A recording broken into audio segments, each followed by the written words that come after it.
Welcome to today's Police and Crime Committee meeting. We will be holding our monthly question and answer session with the Mayor's Office for Policing and Crime and the Metropolitan Police Service.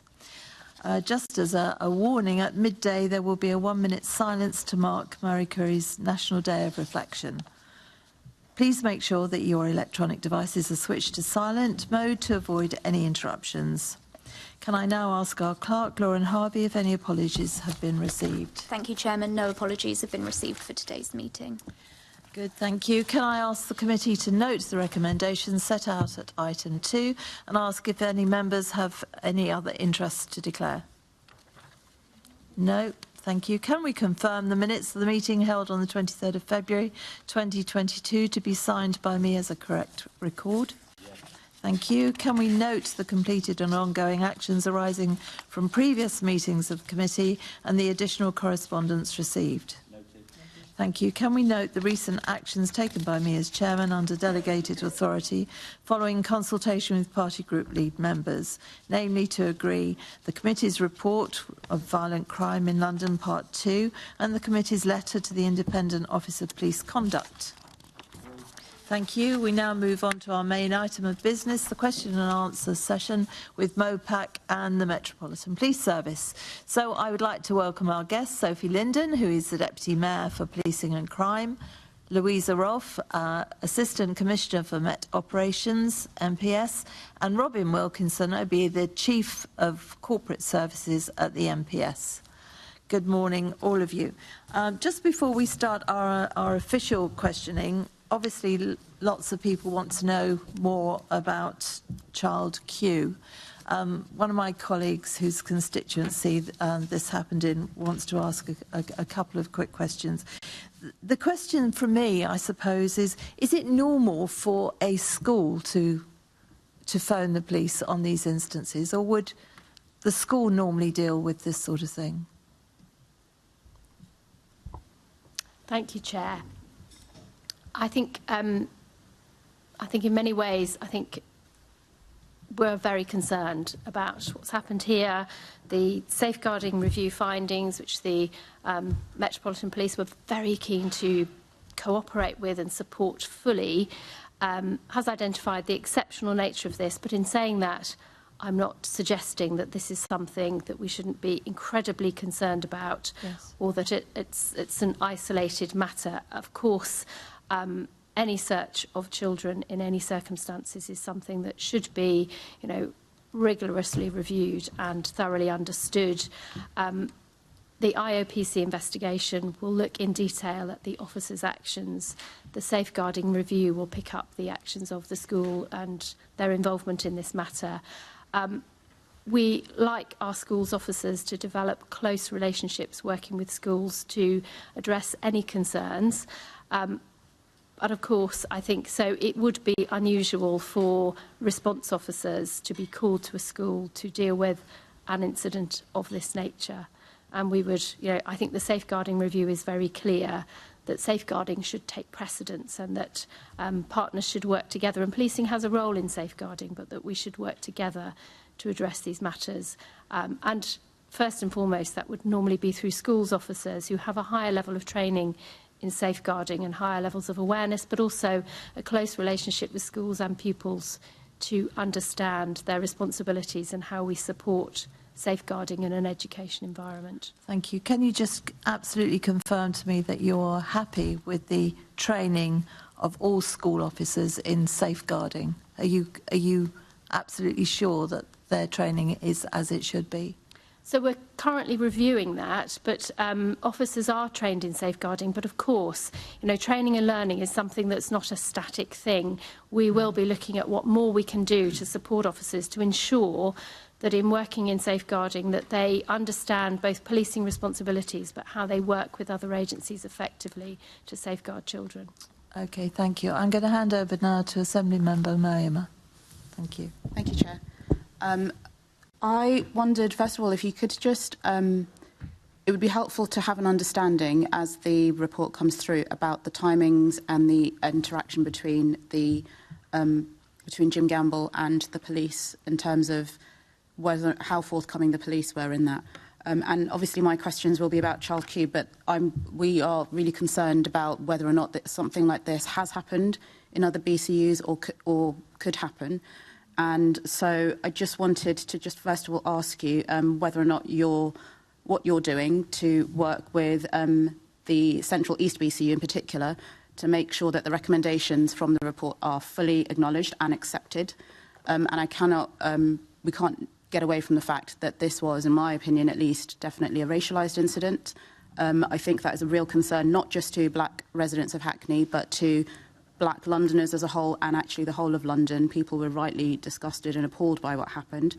The other thing I would say is that 2 days ago, the Minister for Police in Kit Malthouse, who was the Deputy Mayor here, he responded twice to an urgent question that there must be an appropriate adult present in all cases of a strip search of a minor, and that clearly didn't happen. So there are additional concerns about the practice and oversight of BCUs when it comes to incidences like this. Colleagues of ours in Parliament have asked questions about getting data for not just Central East BCU, but all BCUs across the capital to look at how often these incidents happen, with a clear breakdown by ethnicity, age, and the outcome of each interaction with the police. When I spoke to the police the other day with others, the response was, well, this wasn't. There might be data around a violent incident. This wasn't a violent incident in the classic sense. The Child Q was not touched by an officer, but she was definitely violated. And I would love to know what is happening in each of those instances. I'm sure other Assembly members will want to know to then take that further, because there's real concern about whether or not, for example, black children are having a different interaction with either the schools officers or officers that are sent to schools, I would say, inappropriately. So that would be my first thing. So I don't know if you can perhaps cover some of that. Of course, thank you. And really important questions for us. And I think we are shocked and really saddened by this incident too, and really clear it should never have happened. Absolutely accept the findings of the safeguarding review and take very seriously issues of inappropriate adultification of black children and what that might mean in policing, and how we ensure that our officers are culturally aware and competent. And I think the way we must address this must be through building stronger relationships with our communities and being very open with our data about the use of coercive powers. We have strong community monitoring groups who work with us to look at our stop and search data. That also covers the description of this search, a more thorough search that would involve the exposure of intimate parts of the body. Those happen in much, much smaller numbers than stop and search. Strip searches are things that happen exclusively in the custody environment and are also monitored both with the support of our independent custody visitors, but also the data is scrutinised. That data is shared with our community monitoring groups. I think this is something that's a really important part of the process for us. We have refreshed the information we give to our officers. We've absolutely reinforced the policy that an appropriate adult must be present for a search of a child. So that is the UN definition of a child, someone under 18. There are certain circumstances where an under 18 can ask that no one else is present, but that must be addressed in the presence of that appropriate adult. But we accept the findings of the safeguarding review, and we are determined to address these concerns and to work with our communities and build those stronger relationships and stronger trust, so that people have confidence in the way we use our powers and confidence about their ability to scrutinise what we do. These are incredibly serious matters that we want to improve and we are determined to address. Okay. And so in the case of, so you mentioned stronger relationships, I think there are specific situations across London with particular communities, in this case, the black community in East London. In order to get that stronger relationship, I think there needs to be an acknowledgement from the leadership at the Met, but also locally, of the the role that race plays in those relationships and the breakdown in trust. And to date, it does not feel like that has happened. And I'm concerned as well about those officers in that station that are really good officers and their lives are being made more difficult, as much as I am about Black Londoners in that part of the world. But I would also really welcome the idea that there is, for example, a stop and search group, Hackney Account, who would like to work with the BCU, and Rise 365, through over a period of years, they have been met with a stonewall. So I think if we're going to be true to that, we need to take on board those recommendations that young people, Black young people in that part of London have put forward and developed, and continue to co-create that approach. But I don't see how we can move forward without an acceptance of that, because to date there is information to suggest that in the case of, for example, stop and search, that is used in more often in situations with Black local residents rather than white residents in that particular neighbourhood. And whilst the Met may feel that it's an appropriate tool in their toolkit, the level to which it is being used and that disproportionality in the way that it's being used, I think, has led to this. There is a second-order concern about, if it is the case that it's inappropriate, was that advice ignored at a local level? I just think some of those situations need to be tightened up. And as I say, it doesn't affect just Hackney. Unfortunately, this happened in Hackney, and it's a really egregious breach of local trust, but it could happen in any part of London. So I just think that transparency and accepting the local unique factors in each situation is really important if we're going to move forward. Thank you. I think we absolutely should be building those stronger relationships, and we should be, if local young people want to work with us on how we apply stop and search, we must welcome that.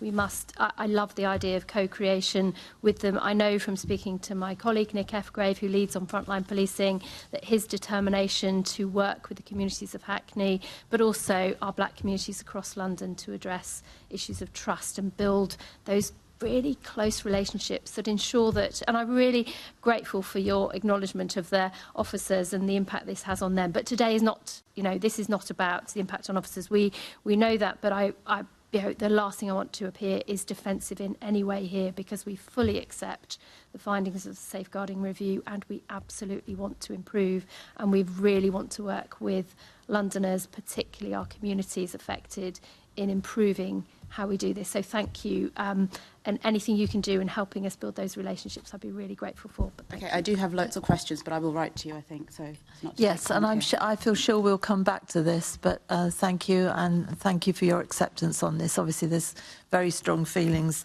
So we'll now start our sections on VORG, and perhaps I'll start with the Deputy Mayor.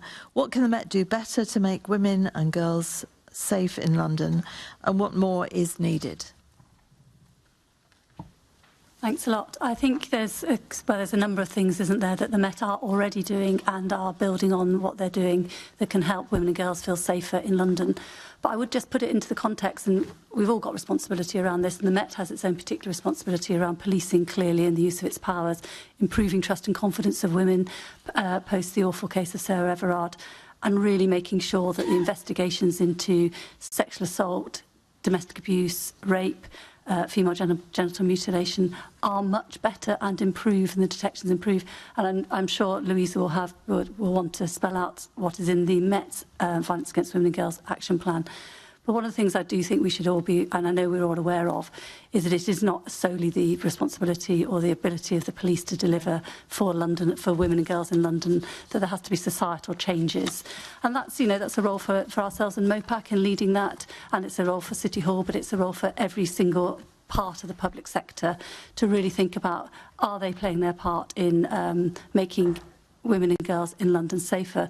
And that's one of the reasons the Mayor has recently launched the Have a Word campaign, which I hope you've been able to see, which is really about really focusing on men's behaviour and the sexual harassment and the so many women experience on the streets of London. So from making sure that women are safe on the streets through tackling sexual harassment all the way through to rape and sexual offences, the Met has a really serious role to play, but it's not the only factor in making women and girls in London safer. Yeah, I could not agree more. And those of us that are privileged enough to be parents, we need to be teaching this to our children, and it's not going to change overnight. I could not agree with you more. We are going to come on to FGM and harmful practices in the next section. But beyond that, is there anything that you'd like to add to that, Louisa? Just in terms of our work on our Vulgar Action Plan, so the Violence Against Women and Girls Action Plan that the Met published in the autumn last year, we published as a draft because we really wanted to hear from women and girls across London as to how we address this, because I think what's first and foremost in our mind at the moment is we want to listen to those affected by these awful crimes and really think about how we most effectively support them. So we've had 1,500 responses from members of the public to the questions we posed about the draft action plan we've published. I've hosted a number of roundtables with the specialist violence against women and girls sector. There are many brilliant charities across London who support victims and survivors of violence against women and girls. And I've met with the support of Claire Waxman, the London Victims Commissioner. I've met with a group of victims to hear about their experiences of policing in particular, but also the broader justice system. Some really powerful stories from them. We've met with the other victims commissioners, so the Domestic Abuse Commissioner, the Modern Slavery Commissioner, and I've had a number of conversations with Sarah Everard as the Victims Commissioner. We have had some really clear feedback, but we've also been incredibly active in terms of operational activity to address this. So feedback that's come through clearly for us, one is that this work is inextricably linked with our work to rebuild trust. And so therefore I'm working very closely with Rachel Williams, the commander who's leading that work. Our work on rebuilding trust will be front and centre of our Violence Against Women and Girls plan. And I know that there's so much sort of join up across that work that's based upon building stronger relationships with our communities in London. The communities and so members of the public, but also the specialist sector, have been clear that whilst they welcome a lot of the initiatives we've trialled, they want to be reassured that these have a clear evidence base. So some of the work that we've been piloting across London, we're now going into a period of evaluation so we can be clear about the impact. But just a few headlines from that work. So one operation that we've been running with our task force in public spaces and based on the nighttime economy, we've made 361 arrests and we've carried out a number of searches of people that have been identified to us of concern by, for example, door staff or security staff at nighttime economy premises. We've been working across our BCUs on the data that they've obtained from the Street Safe or Safer Streets app about areas and where people are feeling most concerned. As a result of that, we've been working with other agencies to where we can improve, lighting security in spaces, but also targeting areas. And we've had some proactive operations and arrests arising from that. The Walk and Talk initiative we've now rolled out across every BCU in London. I want to take that further and ensure that it's really working closely with those who are most concerned about this. So those in the specialist sector, victims and survivors themselves who are talking to police officers and lifting our understanding. Operation Vigilant, that's been very focused on the nighttime economy and focused on predatory behaviour. The rollout of the Ask for Angela scheme, working on things like spiking and information to victims and how they can report, but also information campaigns. We've been focusing on where we've identified linked series of offences as well. So looking at our analysis of data and understanding and really proactively targeting where we see offences that may be linked. We've been focusing on those offenders we know about that present harm, particularly sex offenders, and we've made a significant number of arrests. We've applied for a number of sexual harm prevention orders and secured those. We've also carried out training with door staff in licensed premises. We've now trained more than 400 staff who work in nighttime economy across London to recognise the signs of predatory behaviour, to respond effectively to victims. So 193 venues across London, but we're doing more of that all the time, and 58 of our officers are now trained to deliver that training as well, so working very closely. But also the work of our predatory offender unit continues. We've now made in excess of 3,200 arrests through that work, and we'll continue to focus on, and a lot of the feedback we had from the public was great seeing these initiatives, but also can you really focus on improving justice outcomes for victims and the protection of victims. So we've increased the use of domestic violence protection orders. It's gone up from more than 1,500 last year to more than 1,800 this year. We've increased the use of the domestic violence disclosure scheme, particularly right to ask disclosures, more than 1,600 of those this year. And we've increased the use of stalking protection orders. So the Met in 2021 secured a third of those that were secured nationally. But also we are starting to see increases in the charge rate and referral rate to CPS for key offences, and continuing to see a reduction of the gap between the crime survey data about prevalence and what's reported to police. Now, I wouldn't suggest that that's a proxy for increasing confidence, but it's giving us greater confidence in the data that we hold, that we understand, that more victims are coming forward, and we're working hard to increase people's confidence to come forward. And last year, we trained nearly 7,000 officers in domestic abuse matters, which is a training programme proven through rigorous academic evaluation to increase officers' empathy with victims and their understanding of the dynamics of abuse. And I had a session with Safe Lives, who delivered that training, who provided us some really rich information about what they observed from our officers, some very positive things about the culture of our officers, but also they'd identified that some of our officers are dealing with quite overwhelming caseloads, so we're now looking at how we address and mitigate that. But we're also working with them in the next phase of that training. We have more than 80 champions in domestic abuse matters trained across the Met who will be supporting our officers, and I'm currently working with our learning and development team to look at how we embed this in our recruit training and ensure that every officer coming into the Met receives this really high quality training so they understand how to respond effectively. So a lot going on, much more to do, and a real determination that as we take this work forward, we continue to see improvements. Well, that is an incredible amount of work, and hopefully it will build the basis for the improvement in trust and confidence, which we all want to see around this table. There's one thing, if I can pick up, you mentioned the spiking of drinks. So are you training people within the nighttime economy to recognise when perhaps somebody at their bar or in their bar has had their drinks spiked? And if so, what advice are you giving them? What if anybody picks up on that, what are you actually telling them to do?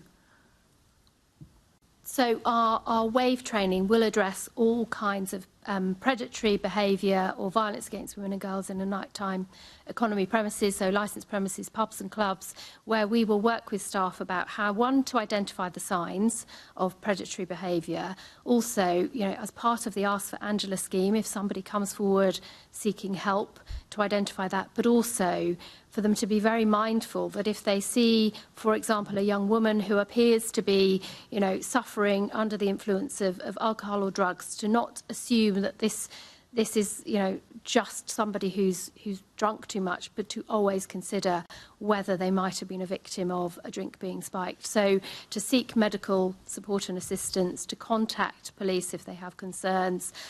We're currently working with the National Police Chiefs Council, so there is now a lead for spiking. Some posters have been developed that are going up in premises across London, as they are across the UK, which give more information about this, but also looking at how we work really closely with ambulance service, health service and others to ensure that evidence is secured of offending and that we can respond effectively and support victims, but also as many preventative measures as we can. So you'll have seen the bottle tops that involve a straw so people can't pop something in your drink, and whatever we can do, ensuring that staff in licensed premises are very alive to this and doing what they can to prevent offending and protect women and girls as well. Okay, and they're quite happy to take this training, are they? They're quite happy to engage with the police to make their premises safer. The WAVE training has been really well received. As I said, more than 400 staff trained across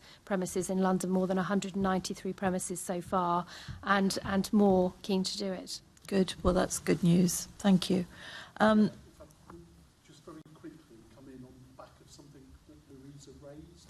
Yeah, very quickly though, Assemblyman. Thank you very much, Chair. Look, on going back to domestic violence, I thought there was a very interesting thing that you said about reporting crime doesn't necessarily lead to trust and confidence, but the fact more people coming forward is an important indicator to watch and monitor. And something the Deputy Mayor said about embedding, and I think you repeated that, into the culture. Can you tell this committee then that on every domestic violence response call, there is an outcome? There is no outcome. No one walks away without following up or doing something. It might not be a judicial outcome. Is that embedded in the police culture now around that, or is that a plan to do that? Should there not be an outcome after every 999 call to your officers and their attendants at a domestic violence situation? Is there an outcome? And is that something that you're aiming to do, or you can tell this committee that's what happens now? There is an outcome of one description or another. It might not be judicial, but there's an outcome. So my confidence around that comes from a number of things. So one of the things we've currently been working with both the specialist sector, IDVAs and other services across London is how we ensure that officers do consider alternatives to justice. Because, as I mentioned earlier, some of the work that we've done through the Domestic Abuse Matters training identified overwhelming caseloads held by officers. And one of the things we've identified is that our officers at the moment are very driven to make arrests at every incident of domestic abuse. We've identified that as an issue culturally. So I have a lot of confidence that outcomes come out of domestic abuse incidents. Could I say hand on heart that every time we get it right? Of course not. We're a very large organisation and we do everything we can, and the Domestic Abuse Matters was a really significant commitment to take 6,800 plus officers away from their duties for a whole day of intensive training that was face-to-face, involved local victims and survivors and charity workers and IDVAs from London who challenged their perceptions and held them to account about how they respond. And, you know, we had really positive feedback. So I think I remember from the data that Safe Lives gave me, I think it was either 91 or 92% of the attendees at that training said that it had made a positive difference to their understanding and their approach to domestic abuse. In terms of outcomes, so every attendance, we do monitor attendance at incidents. So every domestic abuse call should go through the Thrive Plus risk assessment. Now, you'll appreciate domestic abuse is a very wide-ranging set of circumstances. It can involve siblings having a dispute over something relatively minor through to the most heinous, coercive controlling behaviour, domestic homicide.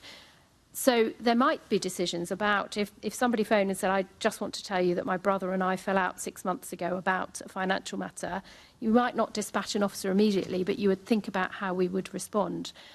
But it goes through the Thrive Plus risk assessment, which will consider investigative opportunities, the vulnerability, the requirement to attend. Officers attending will complete the domestic abuse risk assessment. At the moment, the Met uses the DASH risk assessment tool, which is used also and then reviewed by our specialist officers to understand the risk. And where appropriate, we have a policy of positive action of where appropriate and offences have been committed that are arrestable offences or offences with the power of arrest and the perpetrator is in attendance, then arrests are made. We are currently looking at actually how some of that very positive approach has meant that our officers are managing a lot of arrests at the lower end of domestic abuse where we might be considering appropriate alternatives. But these things are done very carefully in consultation with victim services and others to ensure that we don't, turn that around too far, but enabling our officers to really focus on those cases that give us huge concern, highest risk, coercive controlling behaviour. So I am confident that we respond very positively to domestic abuse, but saying 100% get it right all the time would be unrealistic. But we have a lot of checks and balances in to ensure that we respond positively. Okay, thank you. Deputy Mayor, what is your reaction to the High Court ruling that the Met breached the rights of those at the Vigil for Sarah Everard? The Mayor is on record as to what our reaction is on that. It's really disappointing that the Met got it wrong. I'm disappointed that we're really concerned that they are appealing, and it's something that we're going to be discussing with the Commissioner when we next meet her, because it really did, the whole of the way in which that vigil was handled from beginning to end really did knock trust and confidence of women. It's now gone to the High Court, and the Met has lost in the High Court. I have discussed this with Louisa. We are really concerned that they're appealing that, and not just in relation to what that means for trust and confidence of women, but what it means in relation to the spending of taxpayers' money on that, and we'll be discussing it. Okay, can I just get something right in my mind? The vigil was perfectly quiet and respectful up until 6 o'clock in the evening, is that right? And then people came with placards and loudspeakers and created the atmosphere. I've been in these things, and suddenly the atmosphere changed and it gets quite nasty. Is that, obviously I wasn't at that one. Is that what happened at this one? Because you can suddenly feel an atmosphere go, and then it's really very frightening. So certainly that was the finding of the independent HMIC FRS inspection into our policing of that vigil. They viewed the body-worn video of every officer in attendance. They interviewed a significant number of officers, and certainly all of those in leadership positions there. And yes, from midday until 6 p.m, people attended in line with the coronavirus health protection regulations at the time, in family groups or pairs, to respectfully lay flowers and pay their respects. And at 6 p.m, the atmosphere changed quite significantly. But the HMIC, I'd urge, if you've not had an opportunity to read that HMIC FRS report into the policing of the vigil, which is very separate to the issues raised around the judicial review, which were about the prior engagement of the Met with the organisers reclaimed these streets who cancelled their planned vigil after their interactions with the Met. That's what the judicial review is about, and the appeal relates to the long-term implications of that finding. We entirely respect the findings of the High Court and the determination of reclaim these streets to ensure clarity. And it is absolutely right that policing powers, when used, particularly if people are seeking to exercise their human rights, that any exercise of police powers face scrutiny and rigorous scrutiny, and we welcome that. But our concern relates to the long-term implications of the judicial review finding. They do not reflect on our views on the nature of that vigil, and we absolutely recognise the impact of whatever the HMIC findings, the narrative that's now locked in terms of the people's sense of police and what happened there. Okay, thank you. We're now going to Assembly Member Russell. Thank you, Chair. And I just want to pick up on the violence against women and girls sanction detection rates. So we've been talking about domestic violence thus far, but if you look at the numbers for rape offences in 2021, there were 8,868 rape offences, 364 sanction detections, which is just 4.1%. And I just wonder why those sanction detection rates are so low and what action is being taken to address this. Thank you. It is an issue of huge concern, not just to the Metropolitan Police, but to policing nationally, that rape sanction detection rates are so very low. We are committed to the Operation Soteria work that is also known as Operation Bluestone, that I know MOPAC are very supportive of too, which has involved a group of independent academics coming in and taking a very detailed look at every stage of the rape investigation and prosecution process. They have spoken to a great number of our investigators. They've looked at every aspect of the investigation.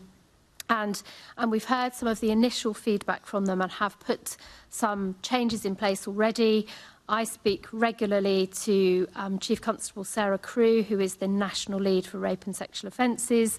And there are things that policing is doing, but also, as the chair at the moment of the London Justice Board, I talk regularly with the Crown Prosecution Service as to how we work effectively together to improve this, because there is much that policing must do, and we are determined to do to improve this situation, but we have to work with the wider justice system too, because I think if you track back over a long period of the moments in time that may have affected this, they are not just about policing.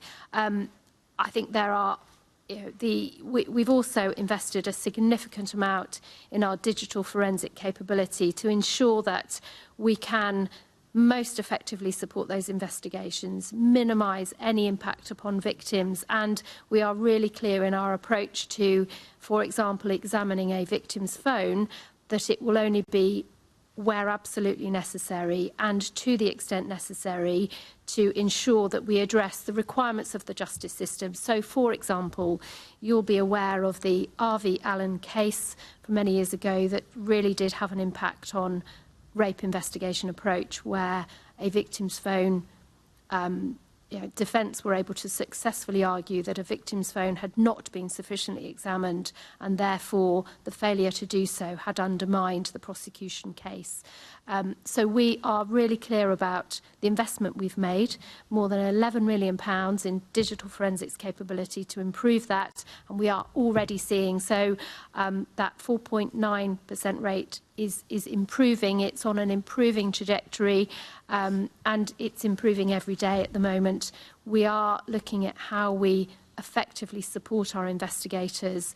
The key things that come out of the Oversight review are greater focus on perpetrators. So at the moment, and I think this is pressures from the justice system, not just the implications of the R.V. Allen case, but the way the justice system has reacted to that is we have an adversarial justice system. We know that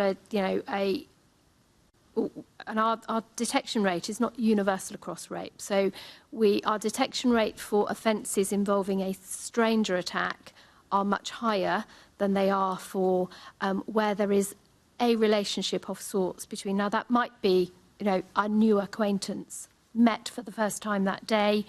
It could be, and there's also a significant proportion of rapes that occur in a domestic abuse setting as well. So, and the detection rates are different across those. We track that, we look at what we can learn from that, but also we are looking at how we address that really effectively with the Crown Prosecution Service, because with an adversarial justice system where you must prove beyond all reasonable doubt, and you have a case that, because of an existing relationship, hinges on the issue of consent, defence teams find it very easy to introduce doubt.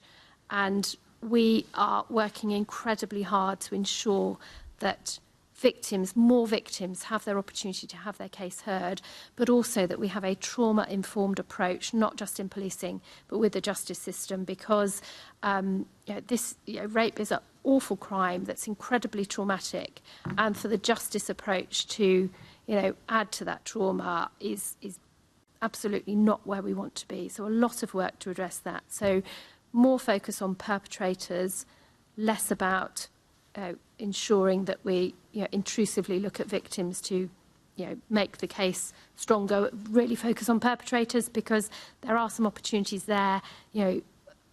sometimes these offenders are not first-time offenders. There are patterns of behaviour that we must pick up on.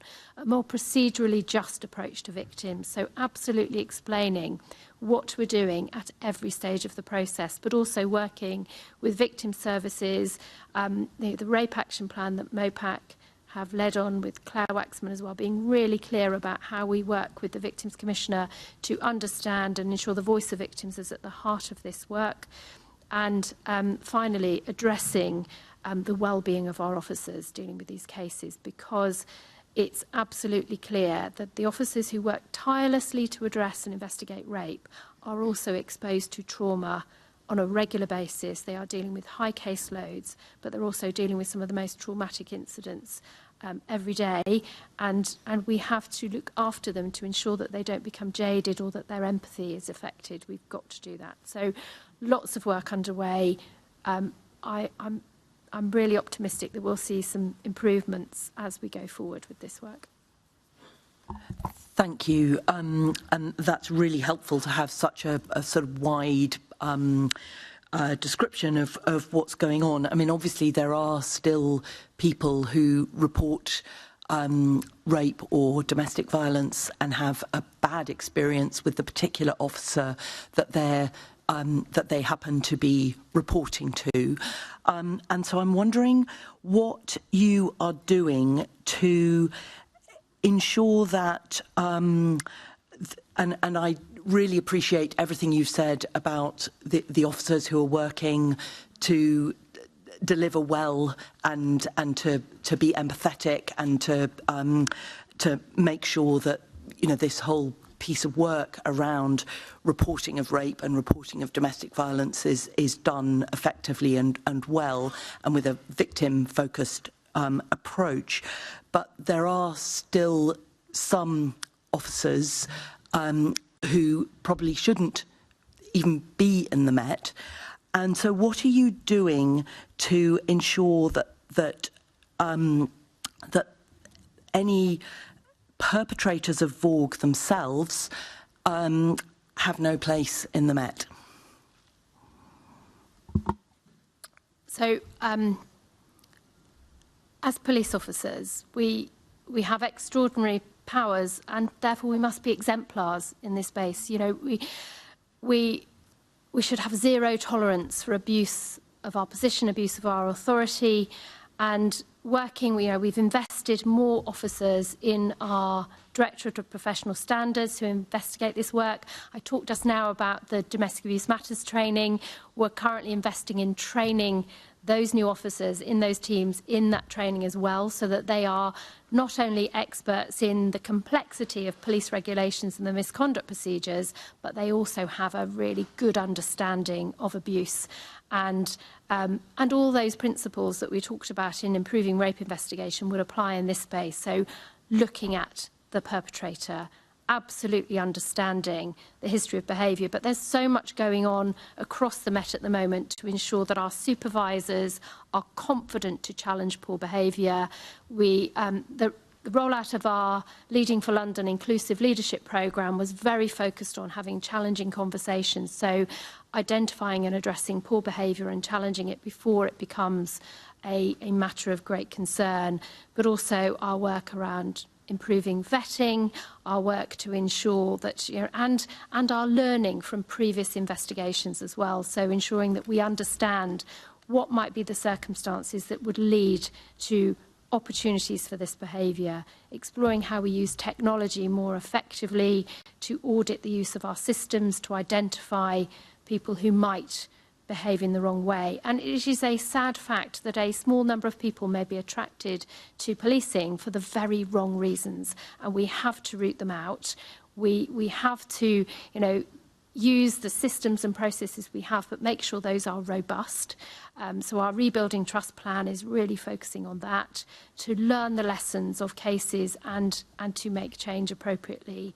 But also some of the work that we're doing, the softer work that we're doing, Operation Signa, which is about using technology so that officers across the Met can anonymously report wrongdoing. You know, we have a team that supports whistleblowers. In fact, it's one of the things HMIC FRS have commended around our work about corruption and abuse of authority, being really clear about how we support those who come forward, but constantly ensuring that we are monitoring, that we are looking for the signs and we are responding robustly and appropriately, and that you know, our staff survey asks questions every year. How confident are you that if you report wrongdoing, it will be responded to appropriately? And also, you know, your confidence. I look, and I know my colleagues do, down at a sort of micro level of how is that question answered across my teams. I'm sometimes concerned if everybody says everything's fine, I might look deeper. But if people raise concerns, I'll definitely have a really good look at what's going on. So, you know, there are many ways that people can report concerns anonymously and with protection, and we are addressing that, but also responding, you know, really clearly. I think something we must do more of is building those trusted relationships with specialists in the brilliant charities across London who support victims and particularly support vulnerable victims, because they will be a good source of, one, helping us to understand how we do this better and even more, but also telling us when they have concerns too, because, you know, I really, really do want to root this out, and we should have no tolerance. And I'm really confident of our commitment to get this right, but there is more we can do, and we are determined to do it. Thank you, Chair. The Operation Cigna data, is that publicly available? I mean, is there a way that we can see the numbers of people that are reporting concerns? So I'd have to come back to you on that. I'm not aware at the moment, and we're at an early stage of rolling it out across different teams. And it's qualitative. People can leave an audio recording describing their experience, so it's a very powerful tool. We do publish data on our confidential reporting line and reports of misconduct. I would need to go back and ask about OpSigna and come back to you. Thank you. Thank you, Chair. Thank you. Perhaps you could come back to the committee. That would be helpful. Assembly Member Prince. Thank you, Chair. First of all, could I ask the Met, please?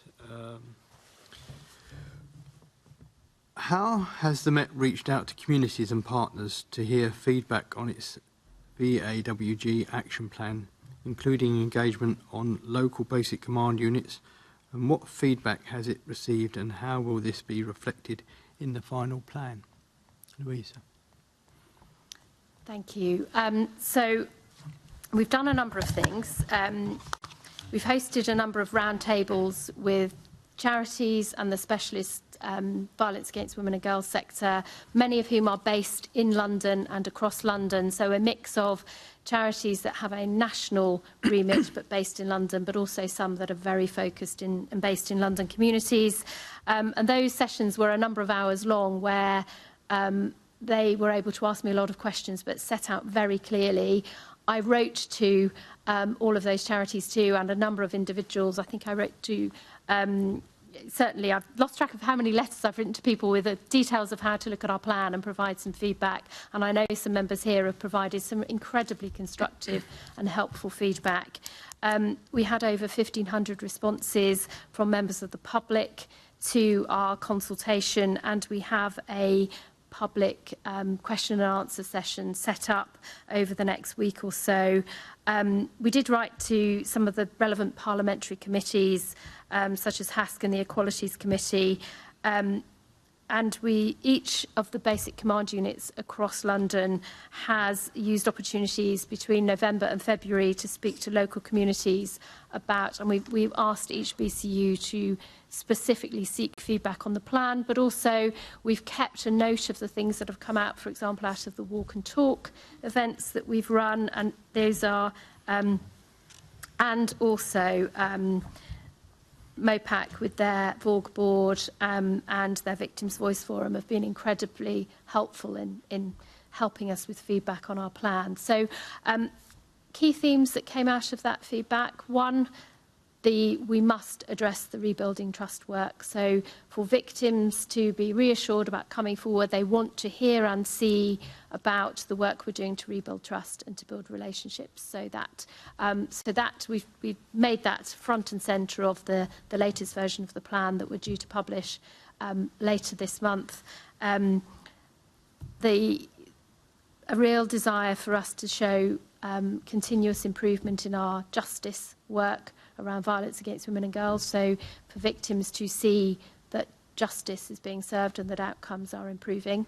And the third issue was around initiatives, and whilst a lot of the initiatives we've talked about, particularly work in the nighttime economy, the walk and talk scheme, were welcomed, a desire, particularly from the specialist VORG sector, that those initiatives are there to continue, that they are properly evaluated, and anything we do commit to longer term is evidence-based.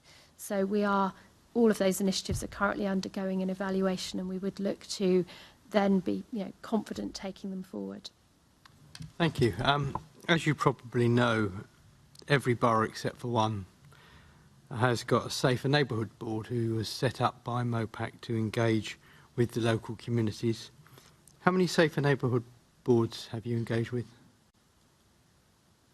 So I personally haven't engaged with the Safer Neighbourhood Boards, but I would expect the BCUs, if they've not done that, I'd be pleased to know, because I would want to hear from the Safer Neighbourhood Boards.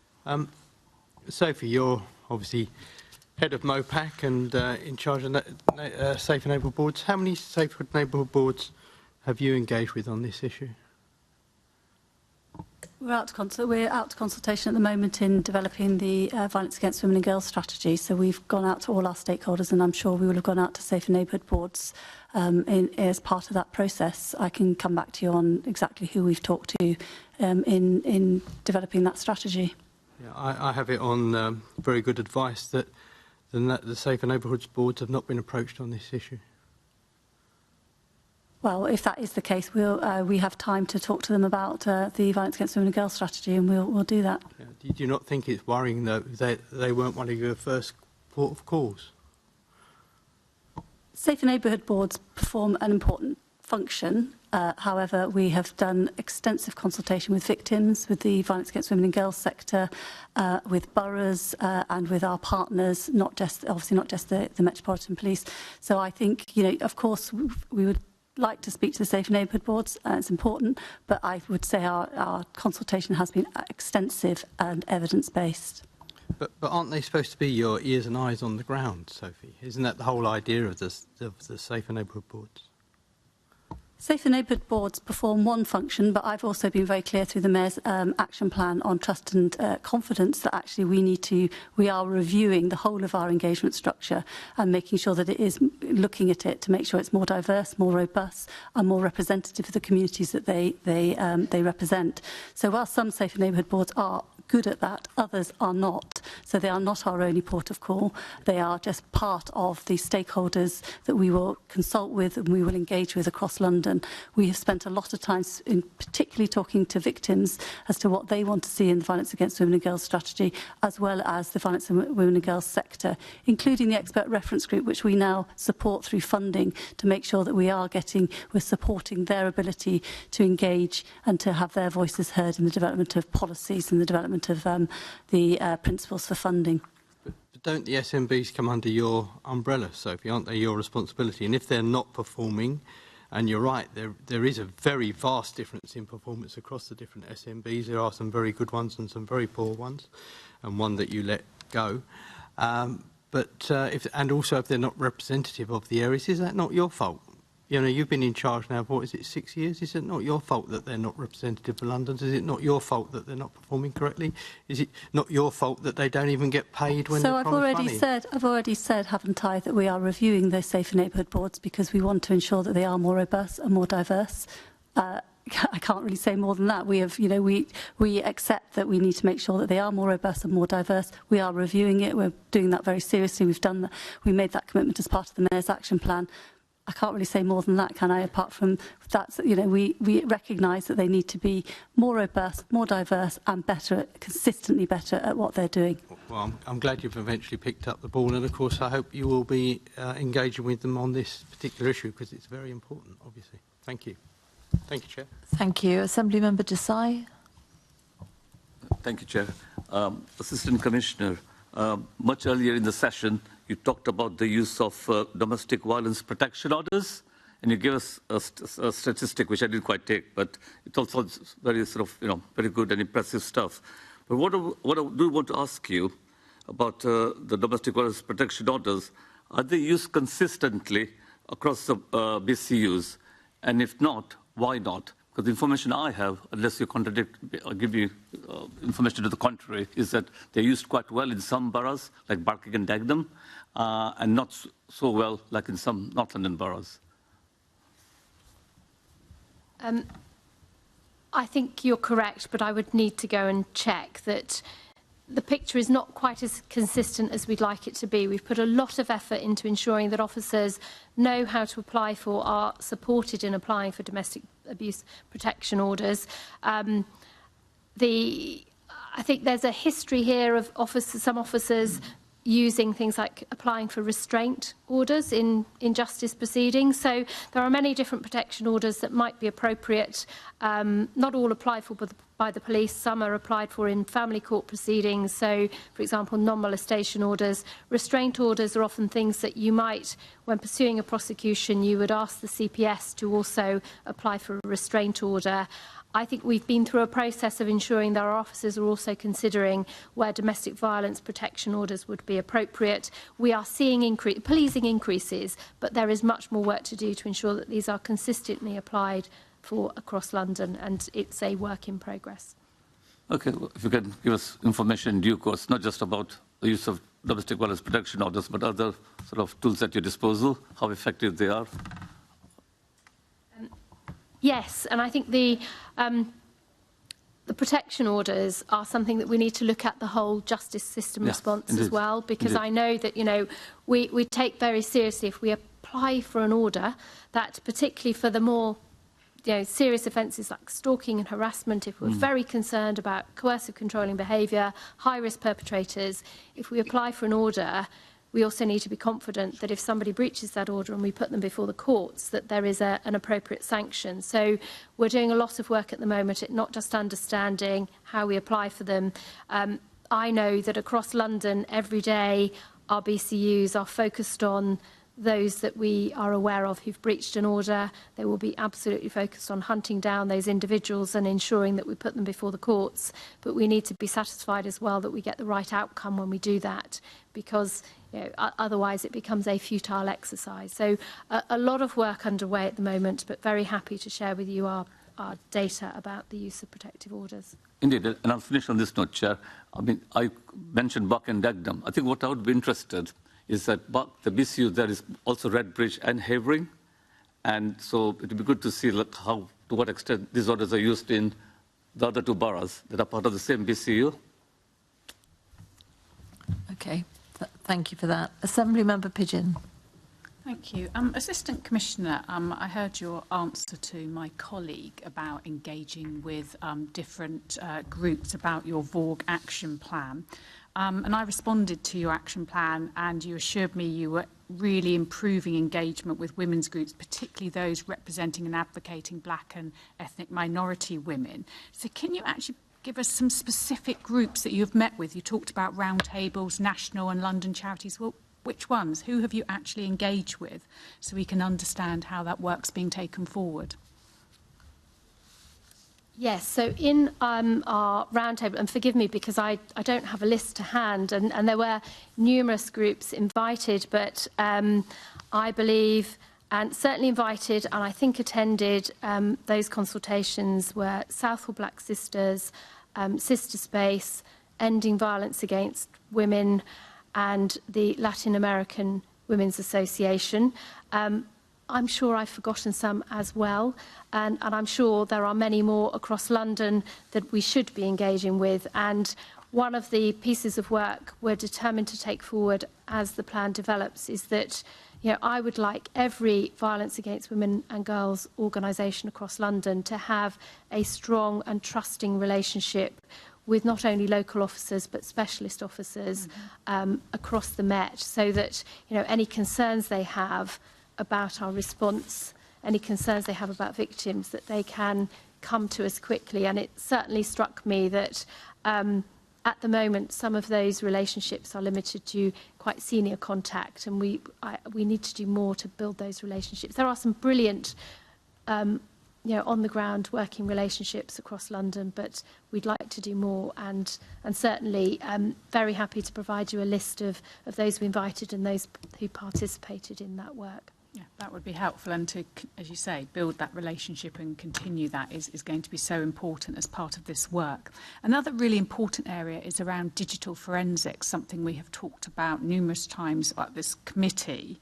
I think you've got some improvements in this area. Perhaps you could talk about what those actually look like in terms of improving the investigations, but also the support to victims and witnesses. And how are you future-proofing digital forensic capabilities? Thank you.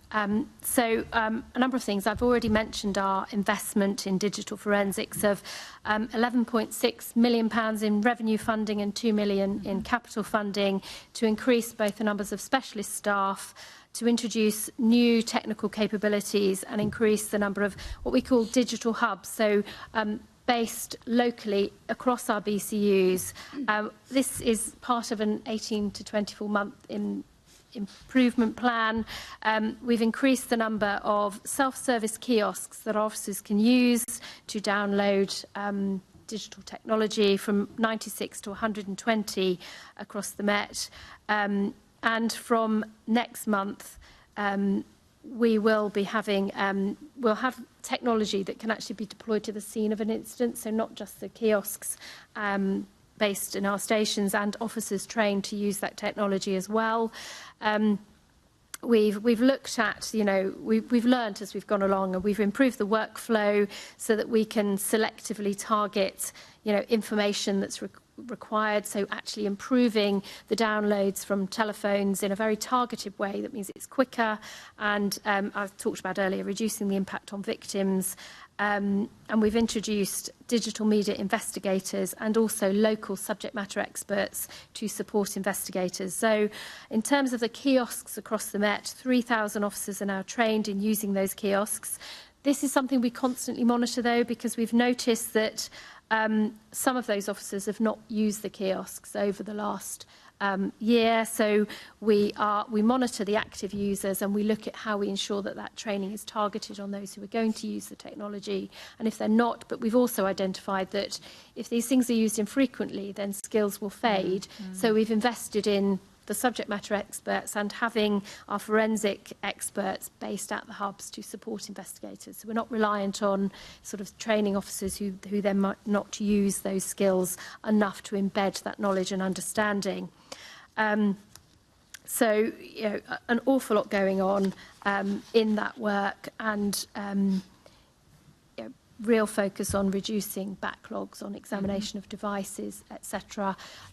So, significant progress, much more to do, and a determination to keep improving.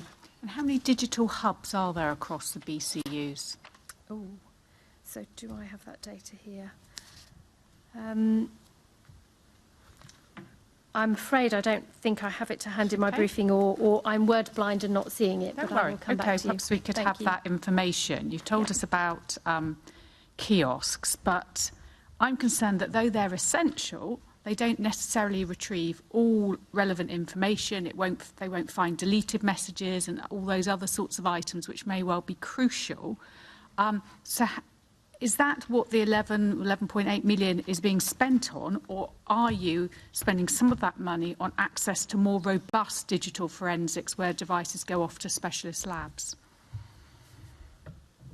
So, yes, the money is not all on the kiosks and the hubs. It's also improving our own capability in our specialist forensic teams in the Met, but also ensuring that where we need to, we can access, the latest technology nationally and internationally, some of which, would not make economic sense to build our own, and we would access those services provided elsewhere. And there are some challenges in this space because, if people do not provide their password. For example, if a suspect does not provide their password, if you're talking about the latest iPhone technology, for example, even the best machine learning and data science in the world could take many, many months to access and get through into and retrieve information from that phone, like deleted messages. But that's why we're investing in this and working incredibly hard to ensure that we have the best available technology to support crucial investigations. Yeah, and that helps with your future proofing. Perhaps when you follow up with how many digital hubs you have, you could also clarify the breakdown of that 11 million spend, so we understand on which parts of the digital forensic area. Thank you. Thank you, Chair. Thank you.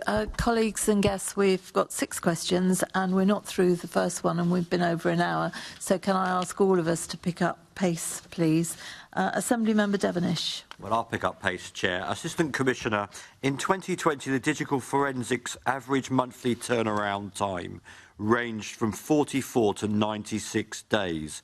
What is the current turnaround times, please? I'm afraid I don't have that with me, but I will provide it to you after the meeting. Thank you. We're all very interested in the digital side of this, as we've been discussing it a lot. Assemblymember Mahema. Thank you, Chair. So this is to the Deputy Mayor for Policing. Sophie, I just wondered what progress has been made with the Mayor's refreshed VORG strategy, and when are we expecting it to be published?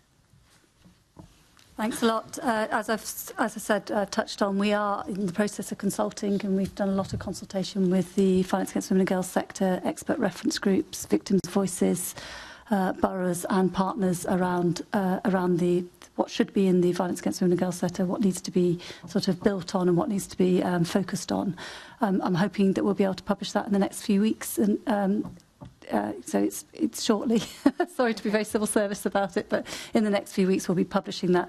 In terms of progress as well, I mean, the Mayor announced in his budget, which is really good progress for me, I'm really, really pleased, additional £5 million for the next 3 years for Violence Against Women and Girls services to be funded, and that will underpin the funding for the Violence Against Women and Girls strategy. It's incredibly important because it's there's the stability and the sustainable funding for the next 3 years from the Mayor that we know will be there.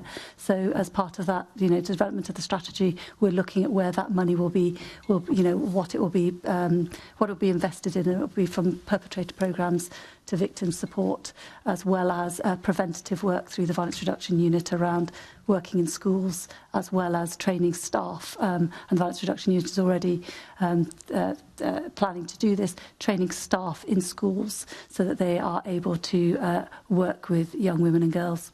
Okay.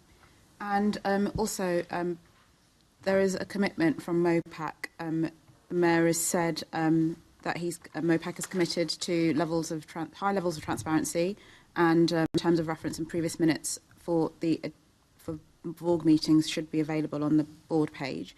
Can you just update us if the board still exists? I understand that the last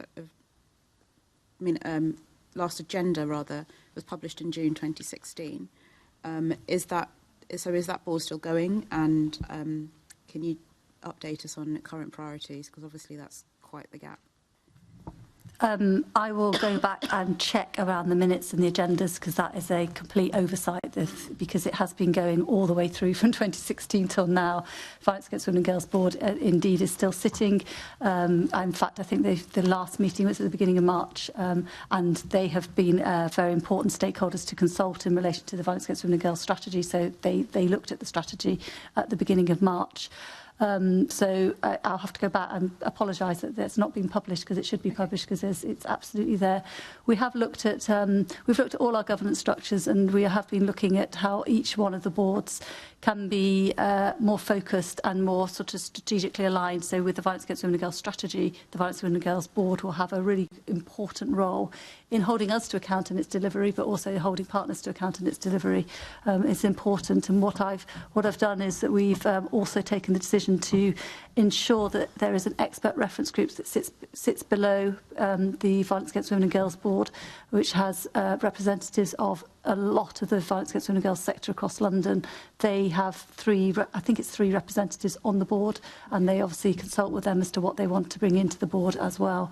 And we support that through, financially support that to make sure that it can function and is administered.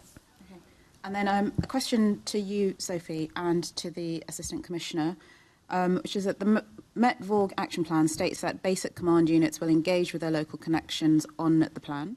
What reassurances can you provide that all communities across all BCUs will be engaged and their concerns form part of the Met's approach to work on violence against women and girls?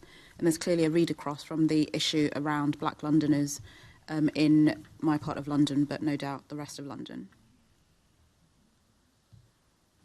So from my perspective, I'm really keen that we have some measures and metrics around this so that I can be assured that not only are we engaging with the dedicated, brilliant violence against women and girls sector, but we are also engaging across our communities across London around the delivery of the objectives within the plan, but also feedback. And so we'll be looking at how we not only have assurance, and I've set up an oversight group and working really closely with our team who focus on engagement activity across the Met, but also this is inextricably linked with our work around diversity and inclusion and our work around rebuilding trust. And so working really closely with other senior leads in the Met to ensure that we do this really well and that we have some measures and metrics in place to be reassured that this consultation and engagement is far-reaching and particularly reaches those communities who are most concerned.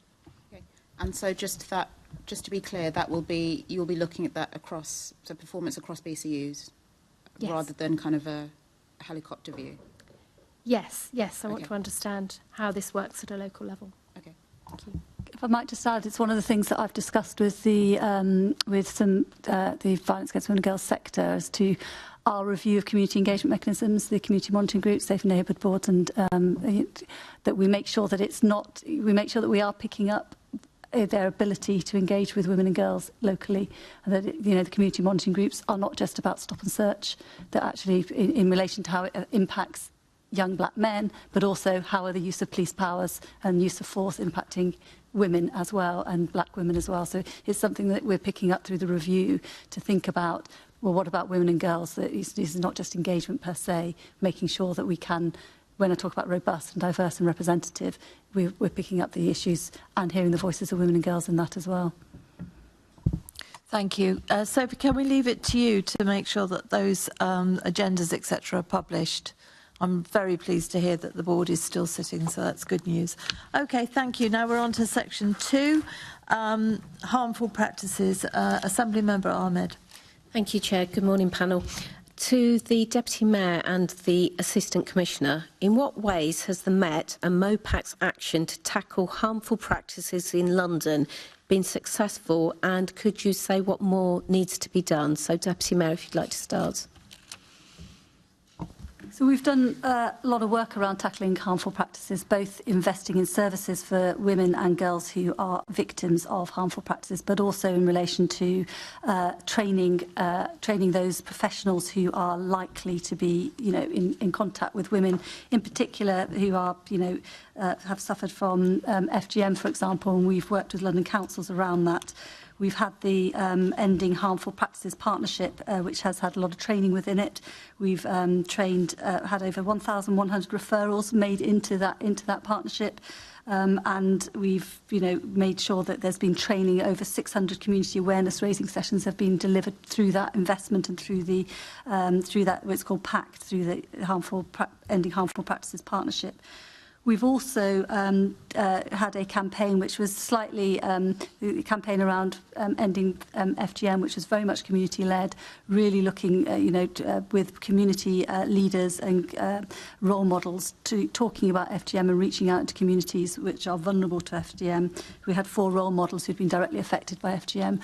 It was quite an exciting campaign. It was slightly put on hold because of COVID, and we're now looking at how do we need to refresh it, or can we just start it up again post-COVID? So there's that.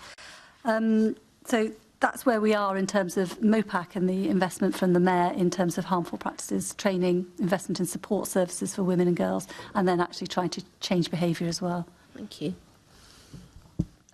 Just, if I may, just to add a few things to that. So we've introduced the role of harmful practice advisors in November 2020. Those are drawn from across our BCUs, our Met Intelligence teams and our Central Specialist Crime team. They're supported by a senior officer in our Professionalism Command who is our sort of lead officer. We focused on a lot of training. Our public protection officers on BCUs are trained on FGM and forced marriage protection orders, and we work jointly with our Directorate of Legal Services, who often will support us in securing these complex orders. We've trained harmful practice advisors, our Safer Schools officers, our Central Specialist Crime team, and our Crime Recording and Investigation Bureau. And we have a number of, those tactical policy advisors have been working on developing a comprehensive harmful practices course for all new recruits who come in on the PEQF route into policing. We've got a central harmful practices team who review any crime that is flagged as potentially harmful practice. We've obviously been very concerned through the pandemic as to how that might have affected, many of the routes of reporting might come through education or social care, and of course the pandemic has affected that. So we've worked with partners, and we do an awful lot of work with both victim VCS partners and statutory stakeholders across London around the Harmful Practices Data Working Group to look at the data we have, the gaps we might have, and how we build our understanding of harmful practices. An organisational learning working group that dip samples both police and partners' cases to ensure that we learn on a quarterly basis with the CPS, our Serious Case Review Group and the National Crime Agency as to how we might work together and improve our approach.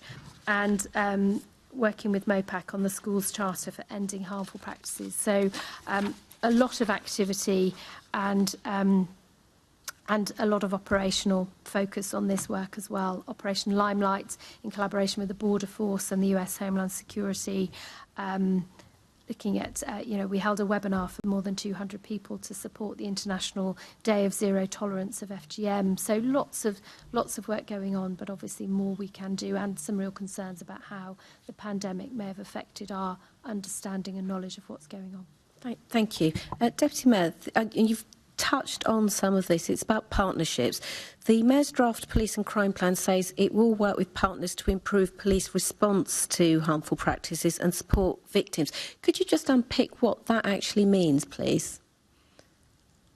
From MOPAC point of view, Louisa's outlined how, in terms of the policing response, what that means is really trying to raise awareness, and that sounds the soft option, but actually in terms of being able to support partners, they have to be able to identify the harmful practices, and then once they've identified them, know where the referral routes are and what they can be doing about that if they aren't the police. If it's not an enforcement route that can be taken. We have a helpline. The Asian Women's Resource Centre runs a helpline that we're funding. I think it's the first one we've had around harmful practices.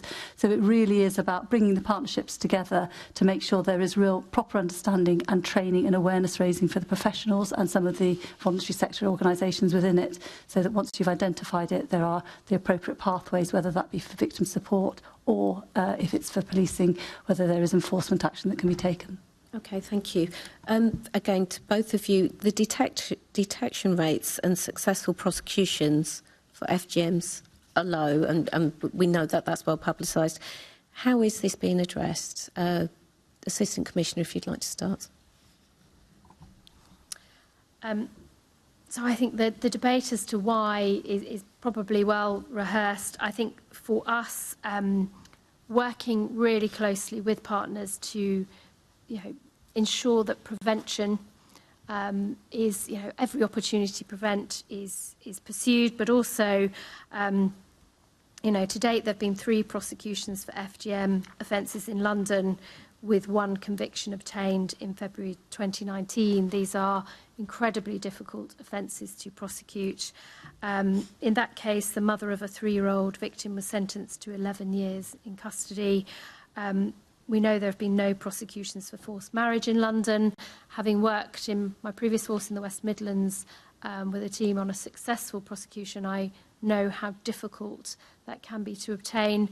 And many victims do not seek a justice outcome, but we will always look at and work incredibly carefully with our safeguarding partners around what we can do to protect and safeguard victims, but also very focused on prevention, but ensuring that we do not miss opportunities to pursue prosecution where prosecution is the right outcome. And we do that by ensuring that we review every potential offence identified, to ensure with our central team that we are, looking to ensure that we haven't missed any offences, and working closely with the CPS from the earliest stage of investigation, ensuring we have early advice from prosecutors about evidence requirements and what we might do. You said about not seeking a justice outcome and victims, and understandably many victims don't want that. Could you just explain perhaps the kind of outcomes therefore that they do ask for, and what kind of support you do offer? So I think this is where protection orders like the forced marriage protection orders can be incredibly powerful, because they can provide some assurance and protection, some legal recourse should action be taken, and also working with partners in social care who and health who would support us in pursuing protection orders around FGM. So often looking at what we might do to ensure protection, to ensure effective safeguarding, to ensure that we work with as many partners as possible to prevent offences happening, and that potential victims have an avenue to seek support. Okay, Deputy Mayor, did you want to add anything about the level of prosecutions? No, I think Louisa's said what needs to be said in terms of the difficulty, but also the real drive to make sure that there is that enforcement, and then the importance of prevention. Okay, thank you. According to NHS data, Assistant Commissioner, this is to you. According to NHS data, between April 2020 and March 2021, a total of 1,865 women and girls were identified as having FGM. Project Azure is the Met's coordinated drive to eradicate FGM. The project consists of 1 inspector, 1 detective sergeant and 1 detective constable. Is this enough to do the work that needs to be done from the Met? And how does the project liaise with local councils to support the work to prosecute and eradicate FGM? And what impact has the project had so far? So, sorry, that's a list of things. I'm trying to do it as quickly as possible. So I'm afraid I need to come back to you. My understanding is that Project Azure is something that was started before 2015, was very focused on FGM, and that work is superseded by our sort of larger team that focuses on the breadth of harmful practices. So I would need to come back to you with that information, if I may. So that is the harmful practices team that's now superseded Project Azure, are you saying? That's my understanding, yes. Okay, all right. If you could come back to us with that, I'd be very grateful. Thank you, Chair. Those are my questions. Thank you. Assembly Member Duval. Thank you, Chair. My question goes, taking us back to domestic violence, and about, very quickly, if I can, are we still, is Dauntless Plus still a live project for the Metropolitan Police Service? It's to the Assistant Commissioner. Thank you.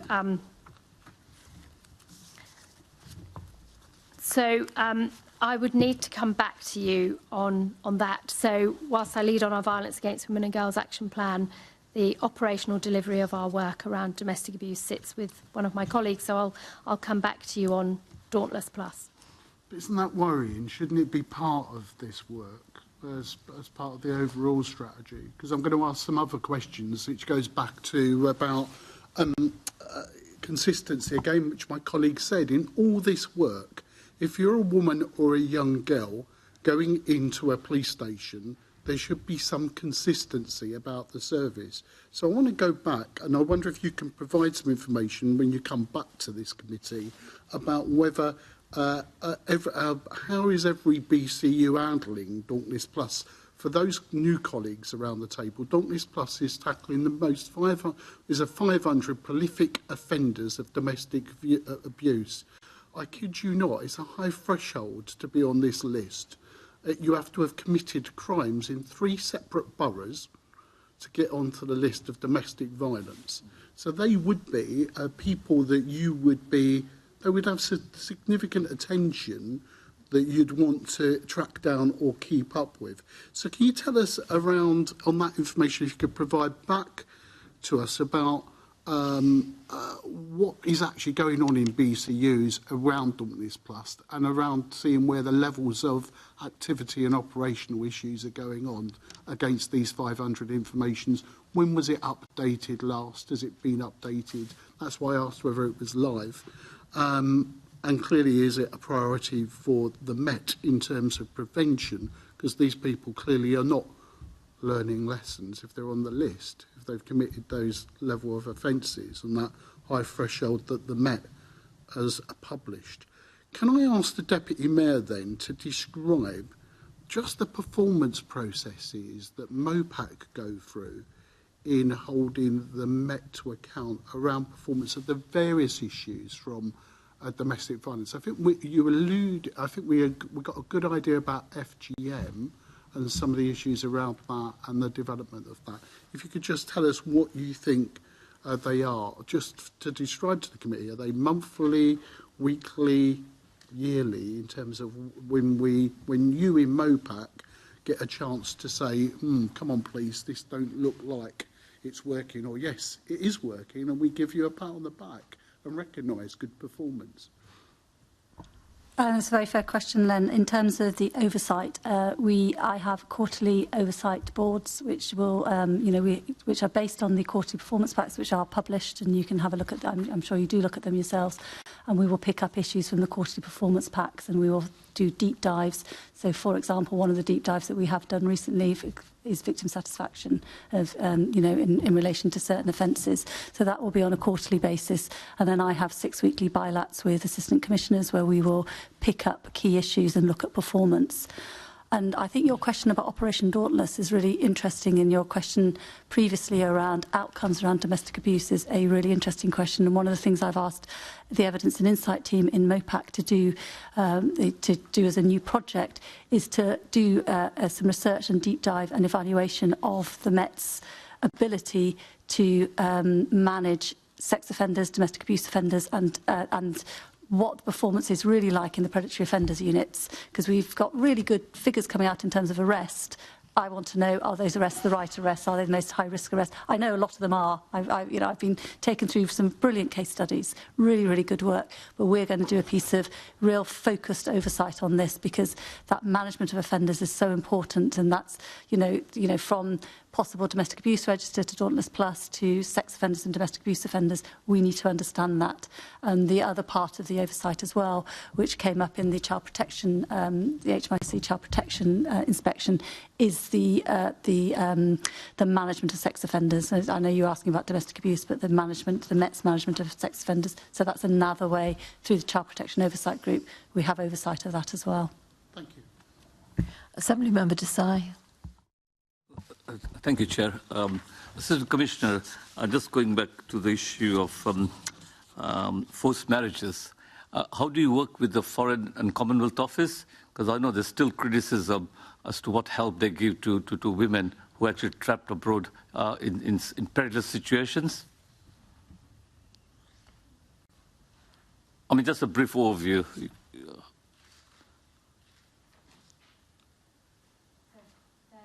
And if I may, just on Operation Dauntless Plus, please forgive me and please don't be worried about me not being familiar with the name of the operation. I'm very familiar with the work of our predatory offender units, and having now looked at my briefing on the work we do, so I know from working with our domestic abuse leads, we target the top percentage of offenders that we consider cause the highest harm. But with the predatory offender units, that is not just Operation Dauntless. We did, in our 16 days of action, relaunch it. So it's something the Met did some time ago with the predatory offender units. We've relaunched the Op Dauntless plus approach, but we also target those sex offenders that cause the highest harm and concern to us as well. So a lot of activity, and I can come back with the details. On the Foreign and Commonwealth Office, I'm afraid I don't have the details here of how we engage with them, but I know that there are protocols for working with them that we will adhere to. I can come back in terms of their support for our work. Sure. We do work with, for example, the Border Force on ensuring... Yeah. Sorry, carry it on.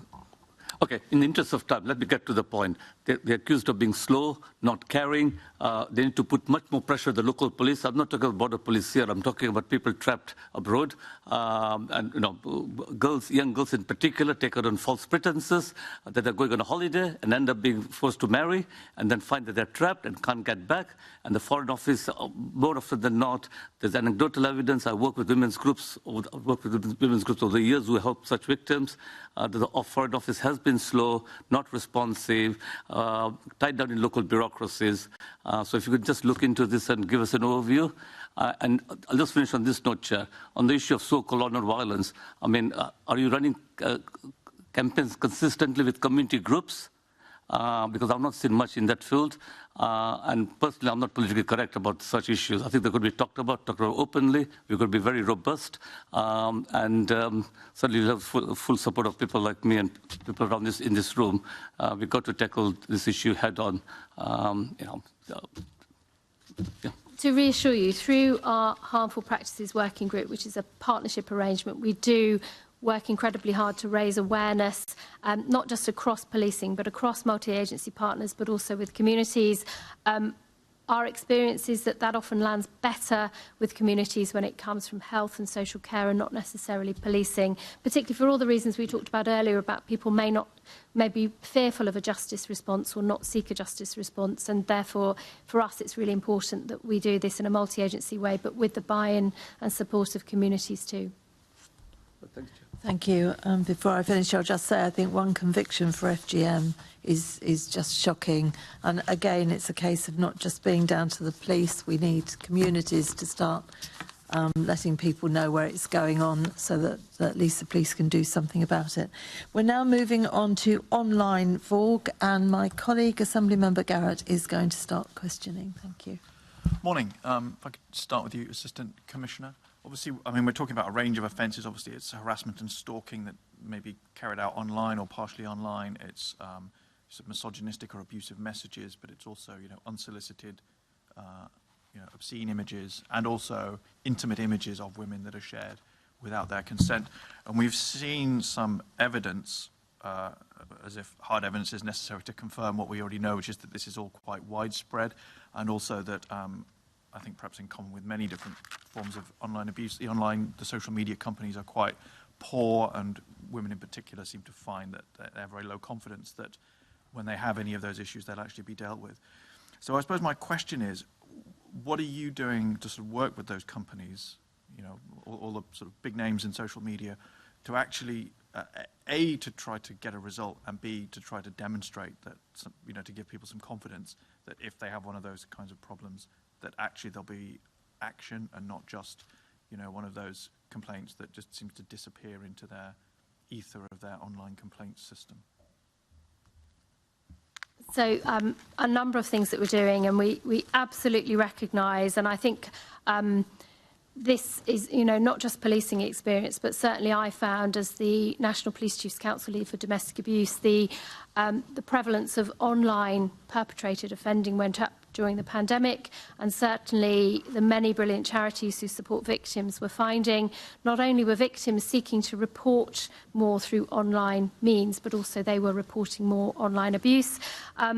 There are some brilliant resources out there that will support victims. Refuge, for example, as a charity, run a brilliant sort of helpline for victims that will enable them to respond. And, if they fear that they are being abused online, or that technology is being used to perpetrate abuse, as to how they might protect themselves and what we might do in terms of prevention. But as you mentioned, the scale of online stalking, harassment, domestic abuse and image-based abuse is something that we are very alive to and really focusing on.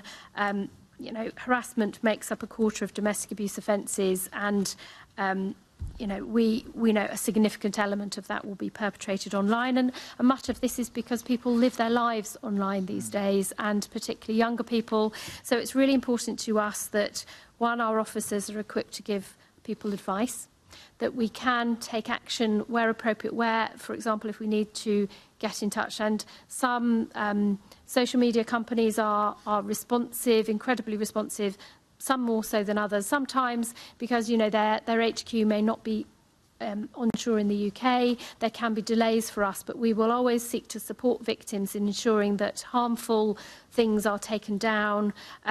Certainly there's a lot of work going on nationally with National Police Chief Council leads in both the National Leads for Child Abuse and National Lead for Violence Against Women and Girls. We have been working as well with, particularly when it comes to stalking, we have a lot of brilliant support from the Susie Lamplugh Trust. We've designed a support app for our first responding officers that enables them to signpost victims to local and national services.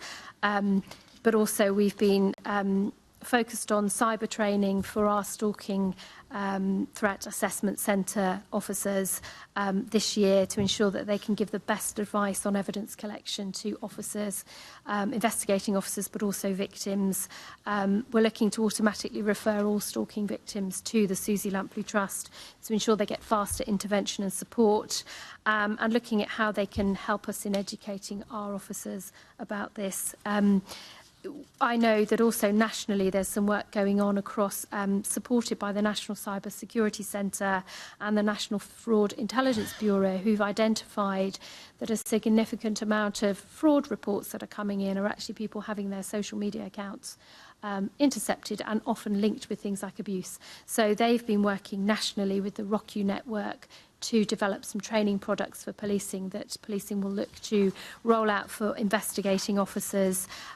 So an awful lot going on, something that is obviously of great concern to us, and looking at how we work with, for example, national leads to ensure that the online harms bill reflects the things that can make the biggest difference for victims. Yeah, I mean, you mentioned refuge, actually. I think we had some research here that they did, 52% of women felt that their complaint was handled badly by the online platforms. And I suppose that's what I'm getting at, really. If you had a physical venue, let's say it was a nightclub or a concert venue, where abuse was sort of rife and almost normalised to the extent that it is on online platforms, I kind of assume the police would turn up and do something about it, shut them down, make it very clear to the people in charge that they needed to, you know, shape up or ship out. And it just seems as if we're in this strange world where if your business is an online business, we're still in the world of 20 years ago where we sort of imagine that these are, you know, 3 people operating out of their mum's basement or something, when these are enormous multinational companies worth billions of pounds. And so, just coming back to my question, I mean, is that the frustration that you have, and you know, do you see a way forward from the police's side in terms of those companies taking that activity as seriously as I say, if it was a concert venue that had a consistent and notorious reputation for abuse and harmful behaviour in their venue? Yes, I think we see some big opportunities here with the online safety bill. We've been working with Ofcom to understand the impact of the bill, responsibilities around tackling and investigating activity, and, you know, key points for us. So some things that we think could make a difference here. Age verification. So many of the measures in place to ensure that the users of these online platforms are age appropriate is insufficient and ineffective, which means that children and young people can access unfiltered content, so which increases their risk of, you know, accessing online harms.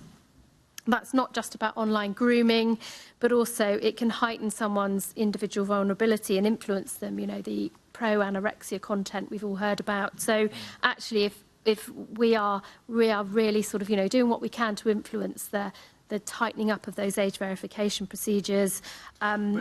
Sorry, with respect, I mean, I don't think there's an age at which it's okay to receive unsolicited explicit pics. No. So that's sort of a separate issue, I think. I accept that's an important problem where, let's say, underage children are getting involved in things that they shouldn't be.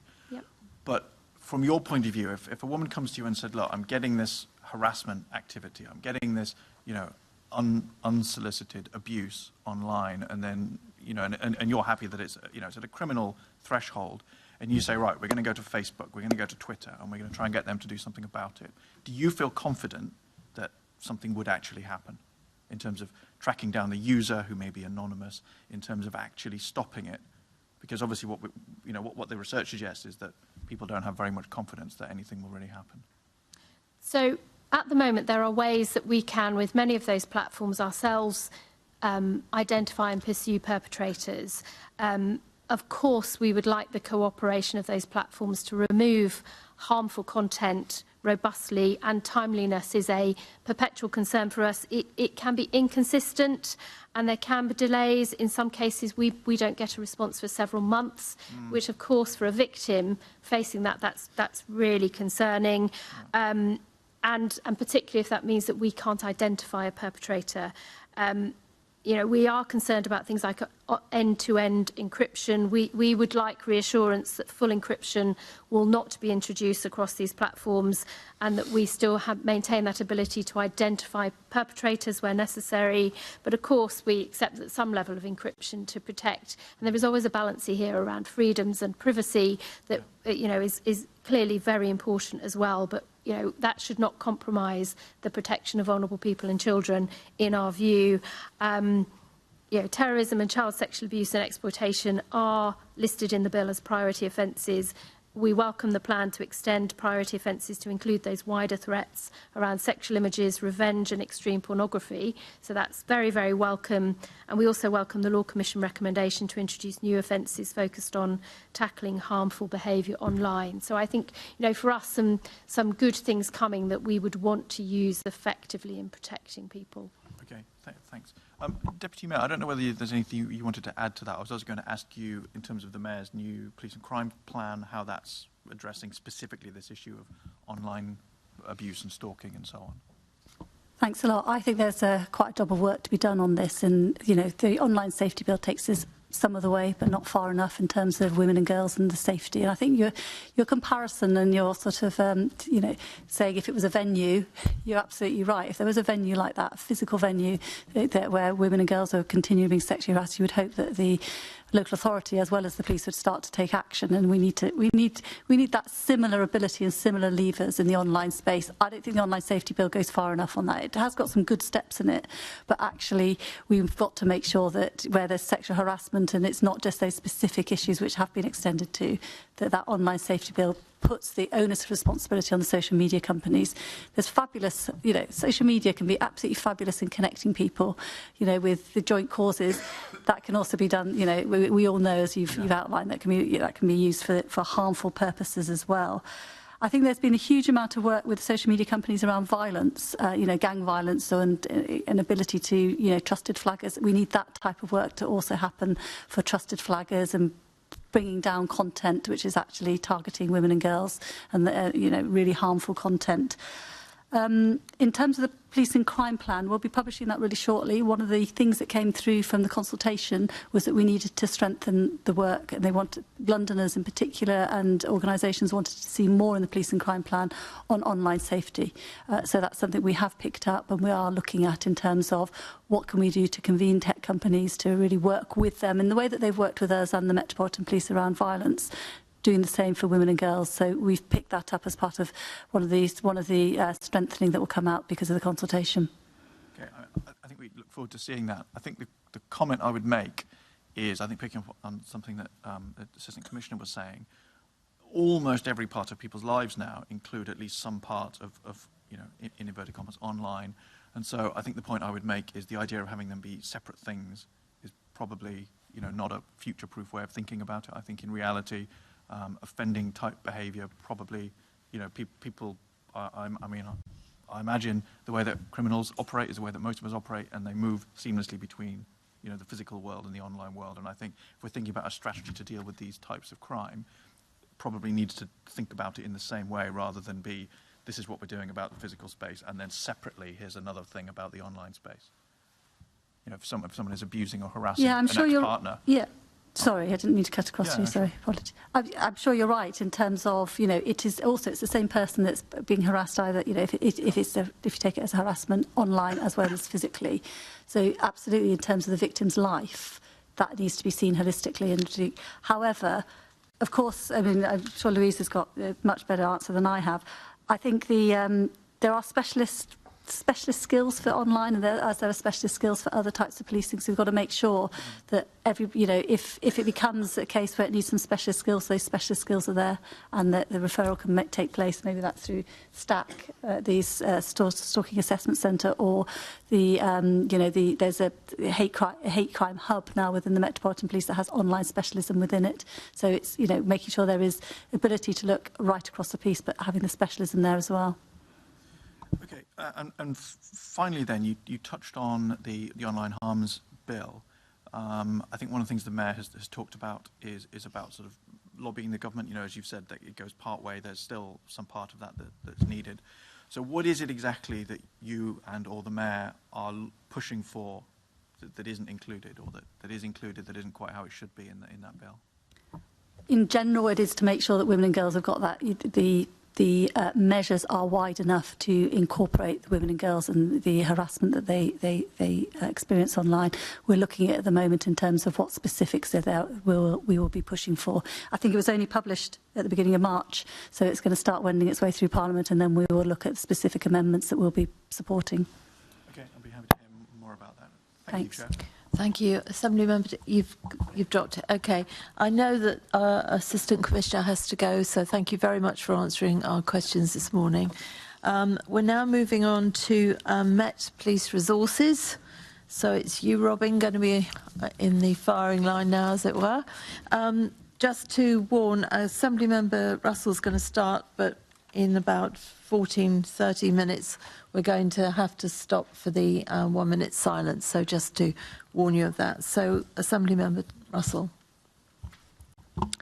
Thank you, Chair. And my first question is actually both for both of you, which is about the recruitment and training and support for the additional 1,800 officers who are expected by March 2023. And I'm just wondering, in the context of the current situation where we're seeing a flow of revelations about things that have been happening in the Metropolitan Police that have been very difficult to see exposed, and the way that has affected the trust and confidence that Londoners have in the Metropolitan Police. What is the impact and what are the main challenges for the Met in recruiting and training those new officers? So if you'd like to start, and then I'll go to the Deputy Mayor. Yes, no, thank you very much for that. 4,000 new recruits in the coming year, which will grow the Met by 1,800. So the challenge you pose is probably twice as big.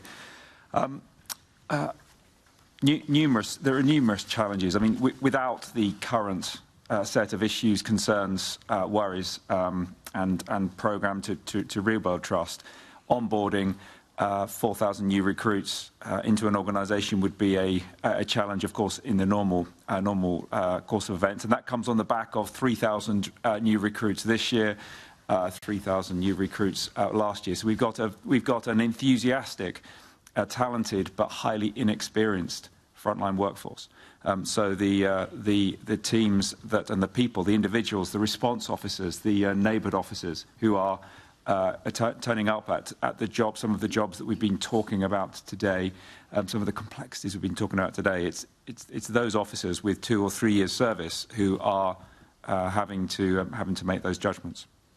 So we've put a huge amount of effort into the training and genuinely think we have transformed our initial training. We were early supporters. I was an active supporter of the new PEQF, a national system of fundamentally changing how we recruit, how we train new officers, and the qualification level the confidence level that we have in the quality of that education. We have enhanced community input to our initial training, vital. In our passing out week, we have community members engaging with our recruits, reinforcing, building on all of the work that they've and the experiences they've had during their early weeks within the Met. We have, particularly for all of our underrepresented groups, we now have a nominated buddy, so a colleague in the Met who works with them, offers support from midway through the recruitment process, right the way through into their early training. And of course, we've got our coaches during the early weeks of their training and their line managers. So there's a lot happened, but I wouldn't want at all to suggest that we're complacent around that. There are some significant challenges around the level of inexperience. It's a nice problem to have for the future of the Met that we've got all of these new officers. A nice problem to have, but it is a problem, it is a challenge. And one of the things we are looking at as a senior team is whether it is possible for us to enhance the level of supervision. Can we increase substantially the number of sergeants and inspectors? Not in itself an easy thing to do. You need to build capability to enable us to promote more people. But that is one of the things we're actively considering at the moment about whether or not we can reduce our supervision ratios. In our BCU teams, sergeants will quite often be line managing 10 constables and 10 constables with relative inexperience. It's a difficult, tough role, and we are actively looking at whether some of the growth that's coming through should be attached in quite significant numbers to enhancing supervision levels, which we think will go a way towards increasing the well-being of our teams. It will go a long way, we think, to increasing the capability and the quality of the teams, and we think go some way towards instilling even stronger standards. So we think it's an important part of the process. So you've covered a lot on the training and the support for these new officers. Just wonder, is there anything, and you've also explained the inexperience of such a big cohort of new officers is also a challenge, but is there anything around the recruitment itself that is a particular challenge? So recruitment is very challenged at the moment. The volume of applications that we are getting is currently too low to meet the growth that we need.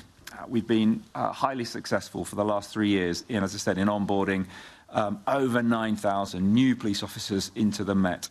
Fantastic.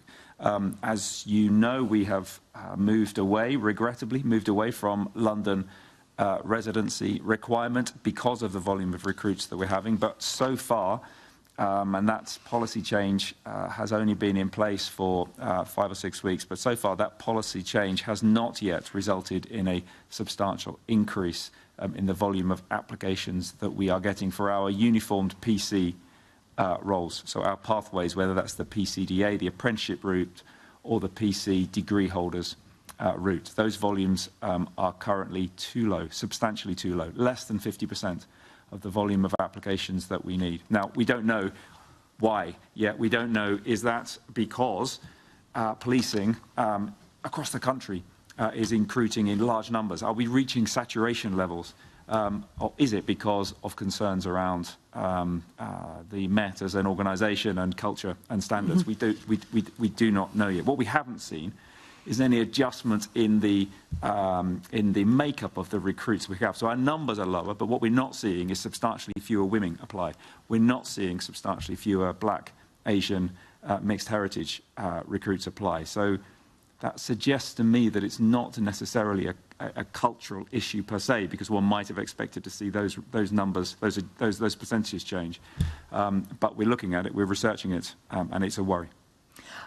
Sorry, you sort of moved on to the London residency criteria. One of the things that I was concerned about with dropping that was that you would have fewer people applying with a sort of good connection to their local community. For instance, earlier, Assembly Member Moema mentioned an organisation called Hackney Account in Hackney, and it was really good to hear the Assistant Commissioner sort of welcome the idea of working closely with them and co-creation with organisations like that.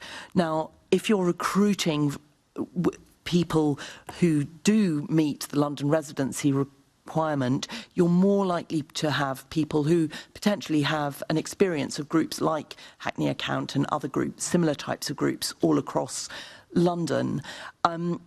But so it's interesting that you're saying that actually dropping the residency requirement hasn't changed where people are coming from in terms of who's applying. So not yet. And let me just be very, very clear. I mean, we would absolutely want to recruit Londoners to Police London if we possibly can. So this is the Met Police were the ones who campaigned and decided to introduce the residency criteria in the first place. And it is with regret that we've had to move away from it. When we introduced it, application volumes dropped by 71%, as in other words, 60 to 70% of recruits historically have come from across the country, 30% in London. What we've not yet seen, possibly because every single police force in the country is currently recruiting at volume, what we've not yet seen is a return to those levels. But I couldn't agree with you more that recruiting Londoners to Police London would be the best possible outcome. What we commit to doing, I mean, we are and we have been the force that has championed this. We will use the legal provisions within statute to apply equal merit, so positive action. We will continue to do all we can to ensure that Londoners who apply, if there is a choice between a Londoner getting a job or a non-Londoner, we will, to meet the standards, we will appoint the Londoner rather than the non-Londoner. But at the moment, our challenge is needing to substantially increase volumes.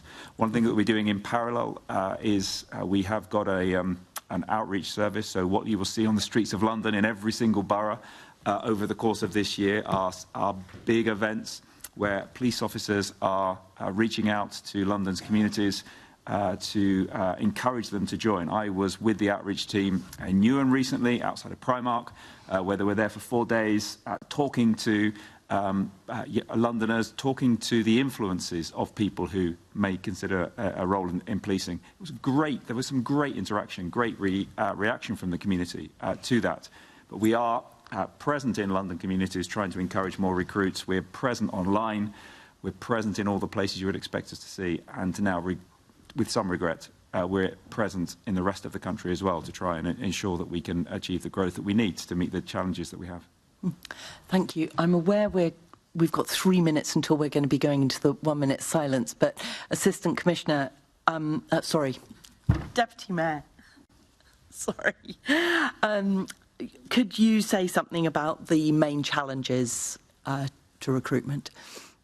I don't really genuinely have much more to add than Robin has outlined, because he's put the main challenges to recruitment absolutely clearly, and the detail of it. But what I would say is, I've had many conversations and discussions and trawling over the figures with Robin and his team. They are really focused on this in terms of not only increasing the volume of applications, but increasing the diversity of the applications as well. And those outreach teams that Robin talks about, really, really important. So it is really challenging, but the Met are absolutely focused on this, and we in City Hall are also doing what we can to support that. I've convened a cross-city, having spoken to Robin, a cross-City Hall group to look at where does City Hall have influence, and outreach. So, for example, our community director at adult education, going into higher education institutions and the adult education institutions to do everything we can to support the Met in terms of recruiting officers. That's good to hear.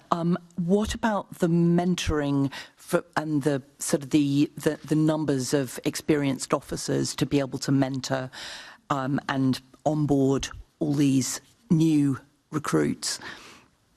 So I think there has been a considerable amount of work and understanding and analysis. In association with Mary Curie, we will be observing a 1 minute silence to recognise the millions of people who have sadly passed away during the pandemic. I don't make it 12 yet, do you? It will be in a minute. Well, not in a minute, 30 seconds. We may as well stand. Should we stand? Yes, and then...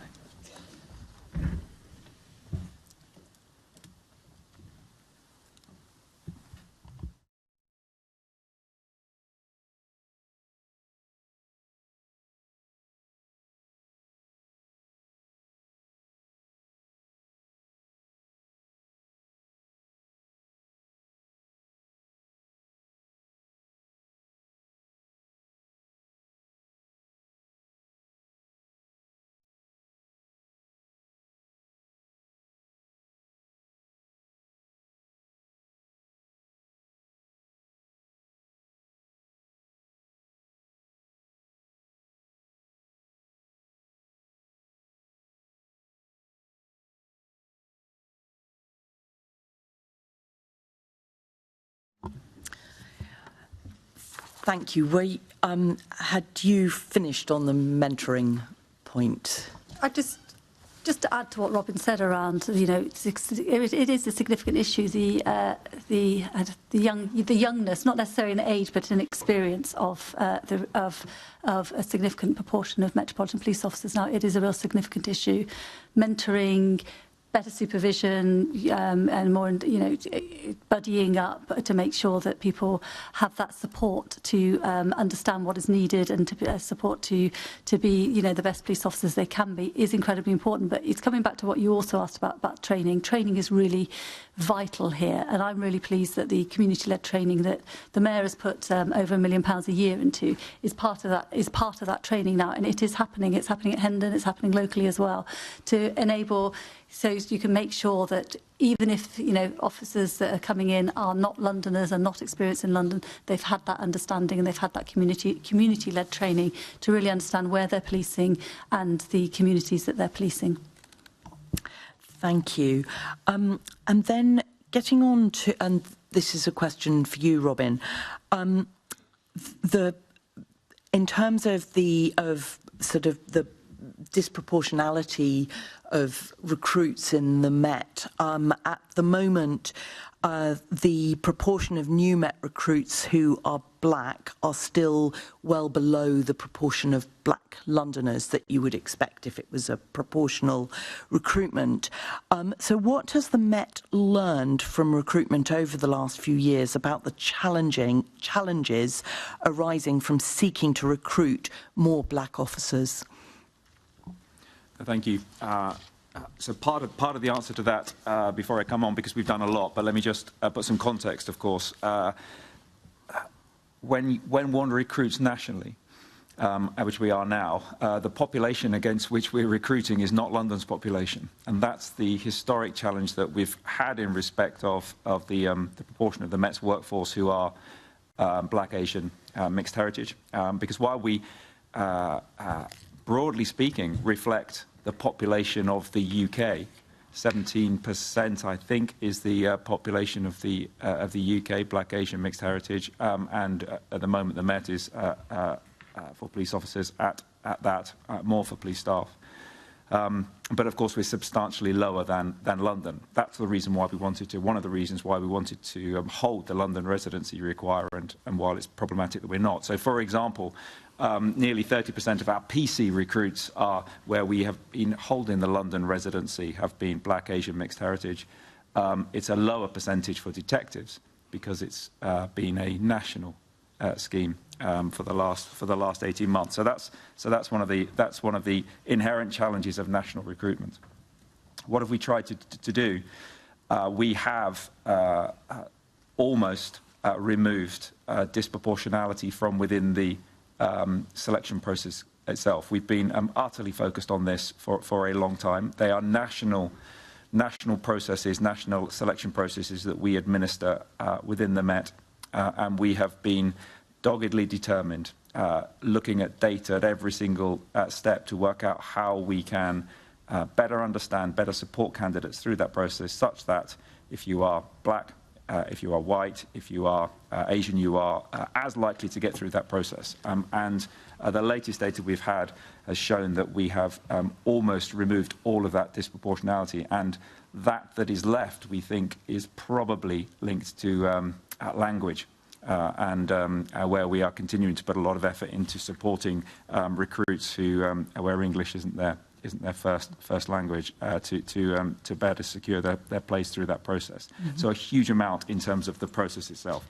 We've done a huge amount in vetting, in terms of, once again, trying to understand the causes of disproportionality within the vetting process. Quite a lot of that has been in the understandable lack of confidence amongst some people coming into the Met to fully declare all of their links, all of their associations and such like, and then that gets to a point of a potential fail because of non-disclosure. And so there's been, at one point, you were 3 times more likely to fail vetting if you were black, Asian, mixed heritage than if you were a white applicant. There is still disproportionality in those outcomes, but we've done a lot of work to try and tackle that. A lot of that activity has been around offering direct work with candidates. So we've got a high touch, we call it, service for all black, Asian, mixed heritage applicants, where we offer workshops, where we better explain the process that they're going to encounter, where we try and demystify it, where we put our vetting officers in front of groups of potential recruits and say, look, this is what the form asks you to do. This is why it asks. This is what we will do with information that you give us. If you tell us that a cousin of yours, you're required to put these details in. If you tell us that a cousin 4 years ago was involved in X offence, it doesn't mean to say that we will automatically mean that you can't join. It's one of the criticisms actually we had in the HMIC report yesterday, but we can come back to that. But we say to applicants, put it down on the form, because then we can deal with it. If you don't put it on the form, it's hard then for us to deal with it, because it's a potential issue of trust and honesty in not putting those kind of details. So we've been working actively to try and encourage people, doing everything we possibly can to demystify that, as well as the buddy scheme that I talked about, trying to help people through that recruitment process, colleagues inside the Met reaching back out to recruits, trying to give them the trust and confidence. So there's a huge amount we've done, both in terms of reaching communities through the outreach work, through our targeted recruitment advertising, through our new website, through our positive action support, pre-assessment centres, pre-vetting, and through London residency, which of course is a lever that now is not available to us, which means we are now, the pool of candidates we're recruiting from is not aligned to the London population. Mm-hmm. That's all really, really helpful to hear about, and particularly the support for going through the vetting process. We actually did a visit as a committee to the counter-terror unit last week, and we raised, because the officers who were briefing us and speaking with us were all white and all male, and we raised the issue of diversity and diversity of recruitment. And there was one Asian heritage officer who raised that actually the vetting process, his vetting had taken 9.5 months, I think he said, whereas the white officers, it tended to take 6 months. Now, that kind of difference of experience is clearly potentially putting people off. Do you know, is there a way to address that kind of disproportionality? So in respect of the counter-terrorism teams, I mean, they are our most experienced officers. So officers who are likely to have been recruited 10, 15, 20 years ago, when, of course, the makeup of the Met was very, very different than it is today. So it's nearly 1 in 5 of our police officers, police constables in BCUs now are black, Asian, mixed heritage background, whereas 15 years ago it would have been a much lower level. So that's why, regrettably, the proportions in our specialist teams, like counter-terrorism teams, are not yet at that kind of level. On vetting, I don't know the details of the case, but it might be that because they will all be subject to a much higher level of vetting, developed vetting probably in our counter-terrorism teams. And it might be that the individual you were talking about had links abroad. It might be that it was a more complicated vetting position, that they had more people that the vetting team had to interview, because at that level it's not a paper-based process. It's a process where people are interviewed, and friends and family are quite often interviewed. The vetting teams will be looking at extended links, and if there are links to other countries, other jurisdictions, that can delay matters, and that might be the issue. I'd be very happy to look at a case, if you wish me to. I'd be very happy to look at a case to see if there was any learning we could take from it, but I suspect that those complications were causing the time differences. Yes, I'm afraid I don't have the officer's name, but they did say that it was something that he talked about with other colleagues. So it's clearly not a one-off situation. What about recruiting LGBT officers to the Met? What's happening there? Yeah, we've got a very, very active, brilliant network, LGBTQ plus network in the Met, who are very, very strong advocates into the community, encouraging Londoners to join. And we use that network very, very extensively. They're brilliant, brilliant people, very positive. I hope that people would see us as genuinely hope that colleagues would see us as an open organisation, and the network is our prime way of bringing to life what it's like working in the Met, and we use that extensively. And then there's the issue of women officers. There's a better proportion of women than these other groups we've been talking about, but there's still I think it's about 37% women officers, and it's about a 50-50% within the population, whether you're talking about the population of the UK or the population of London. Now,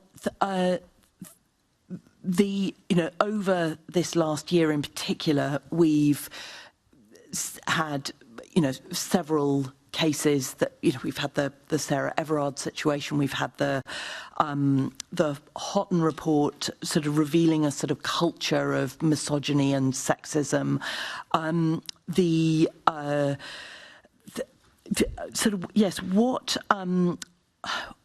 Have you assessed whether all the stuff that has been coming out recently, which is good that these things are coming into the light, but have you assessed whether that is having an impact on the recruitment of female officers? So as I've said earlier, the proportion of applicants is not, in terms of male, female, ethnic heritage of colleagues has not fundamentally changed in the last few months. It's too early to tell whether there's any lasting damage. Let me use that word, damage, through all of the difficulties of the last few weeks. Of our direct entry detective campaign, over 60% of applicants are female. It's a highly attractive entry route, and we haven't seen that shift, and that's fantastic. For uniform routes, it's significantly less attractive, and we've done a lot of research about that, because actually other county forces, broadly speaking, attract 50-50, and the Met historically has not. We've done a lot of research on this, and culture is not the issue that comes up per se in all of that research. What comes up is a fear of the level of danger that they perceive that officers in London have to confront. So the level of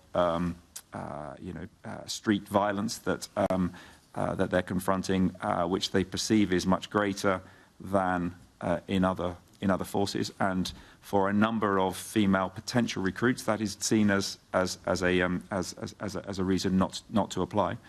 So a lot more interest in community-based roles, but less interest in what they would perceive as the general police constable role in London, whether that's policing demonstrations, whether that's confronting drunk people, whether that's confronting people with knives and such like, and it puts people off.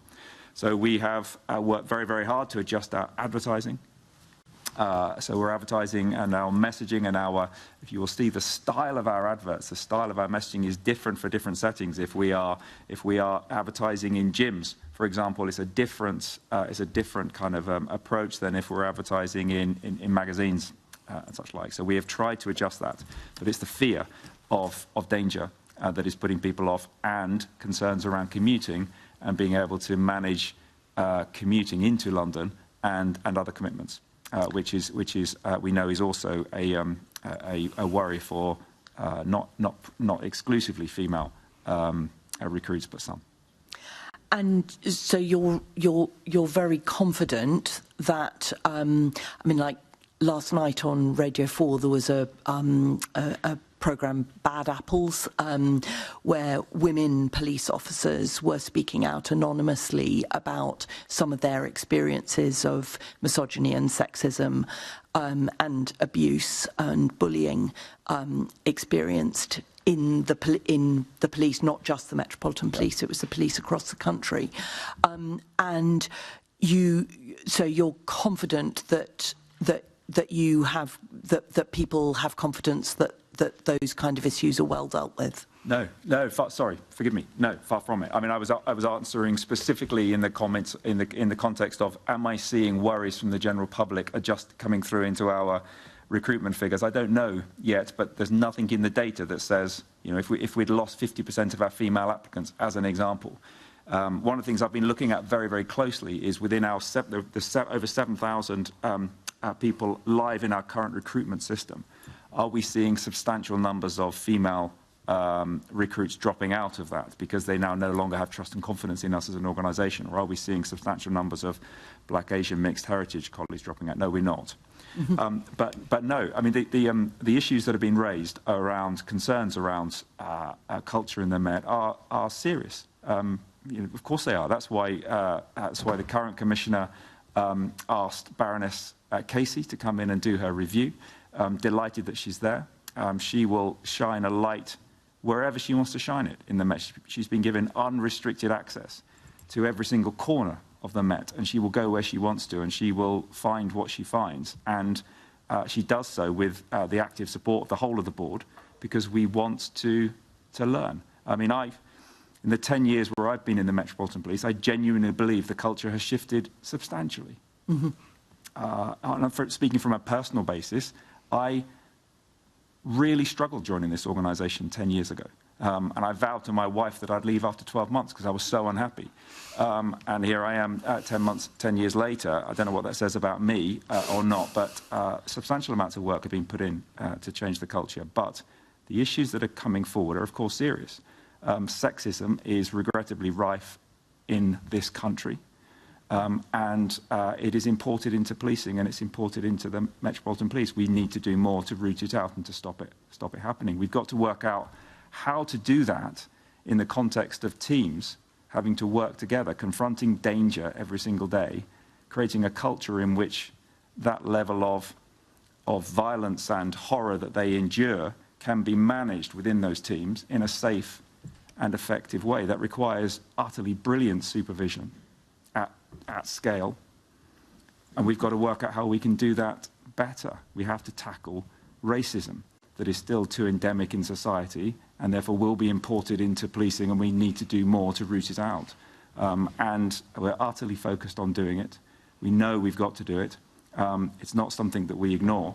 And until it stops, we won't stop. But am I saying that it's stopping recruiting? I can't tell you that at the moment. It must be a problem. And every time we've got people talking about there being a toxic culture, every time we've got television programmes talking about culture, then it's going to make it harder. And we've just got to work, therefore, doubly hard to try and respond to that. Thank you. Deputy Mayor, did you want to add anything on this? Or otherwise, I'll hand back to the Chair. Thank you. Thank you. I'm sorry, colleagues, I'm going to have to tell us again, we have got to pick up speed a bit. We're running late. Assembly Member Garrett. With great alacrity. Firstly, on specialist officers, we've heard recently, we've been speaking to some officers who specialise in, say, fraud and cybercrime and so on.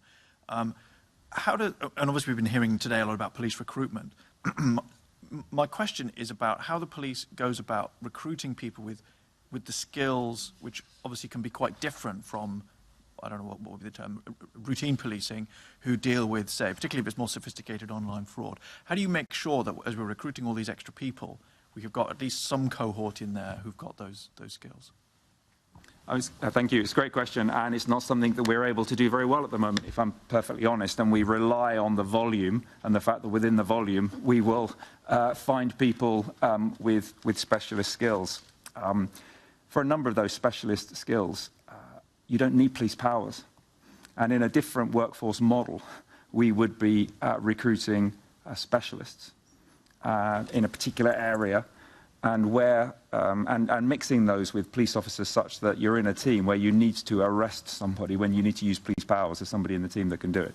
Of course, we haven't got a workforce model on that. We've got a workforce model that is predicated on growing police officer numbers. We've got a funding model that requires us to grow police officer numbers. That's good news, but it does mean that it's a volume position at the moment. And therefore, what we need to do is when police officers are in service, one of the great things about the Metropolitan Police is the breadth of specialisms that it's able to offer, and therefore people who do have those enduring skills find their way to those roles, and then we can develop and train them.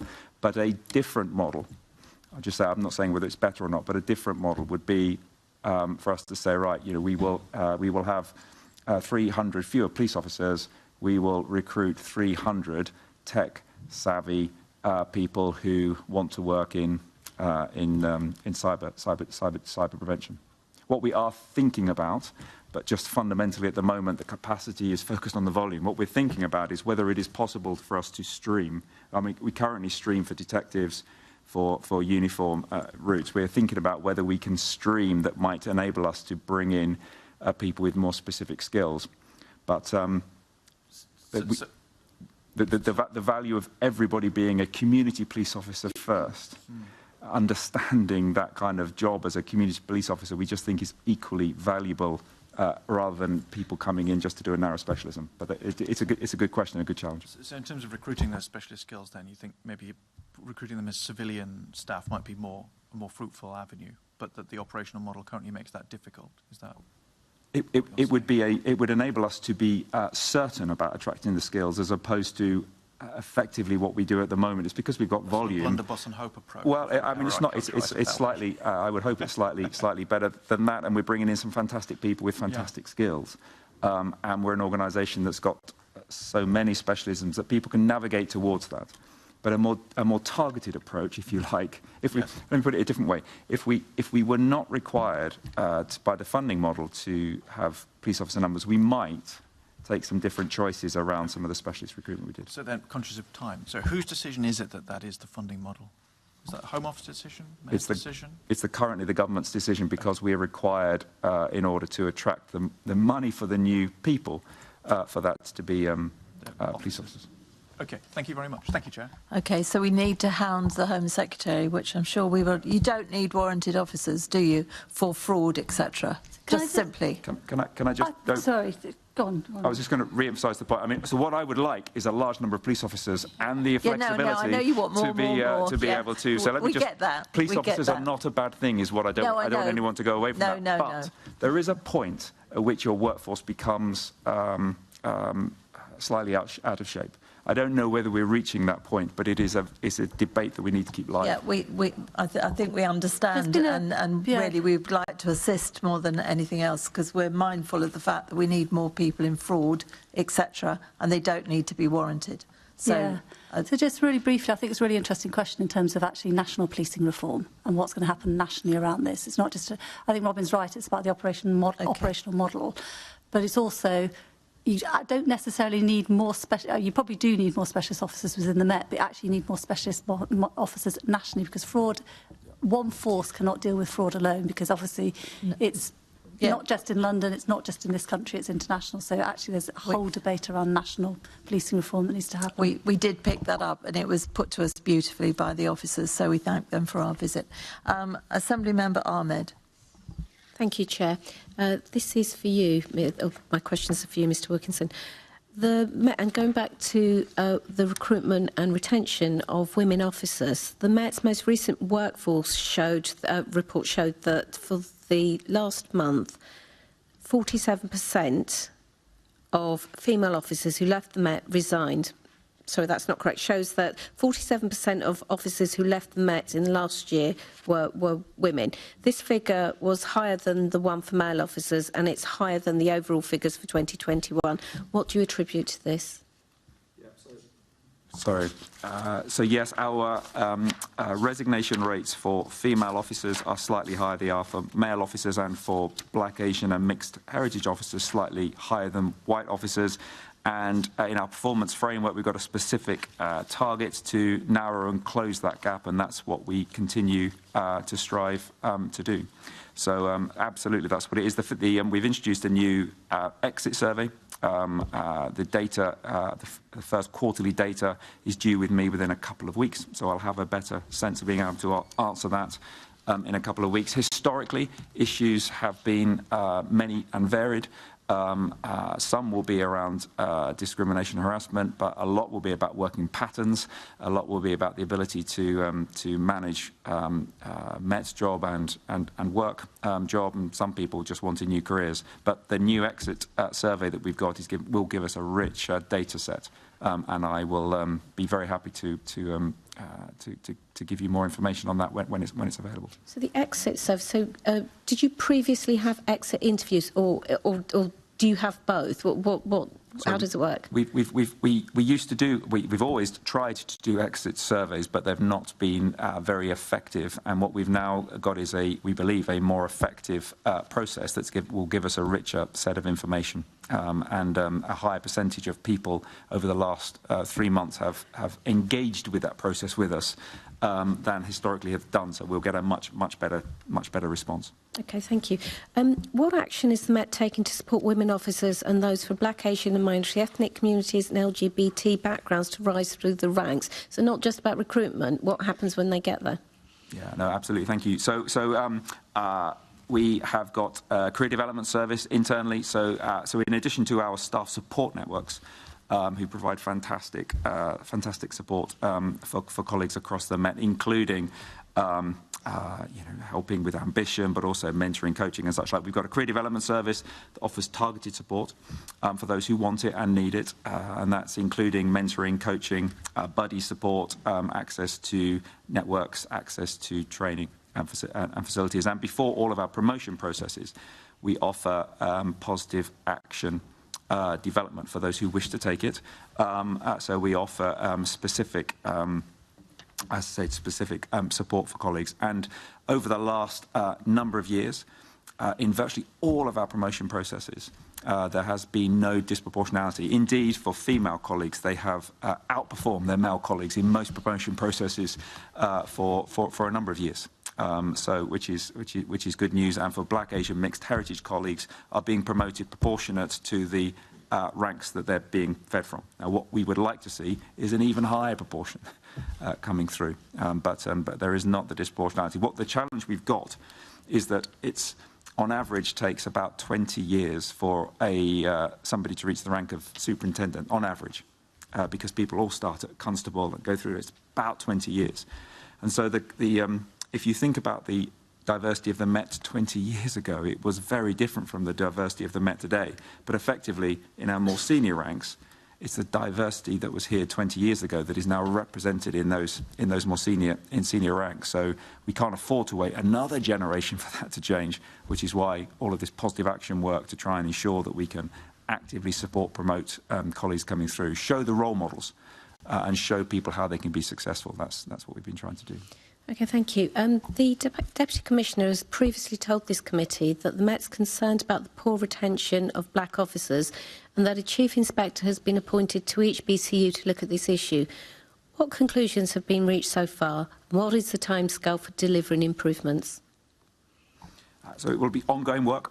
Absolutely ongoing work. So, as I said, we've got a slightly higher. It's a few point-something percentage, about 0.3 percentage point difference in resignation rates between Black, Asian, mixed heritage colleagues and white colleagues. So that's too much, but it's not double. So I want to put it into some proportion.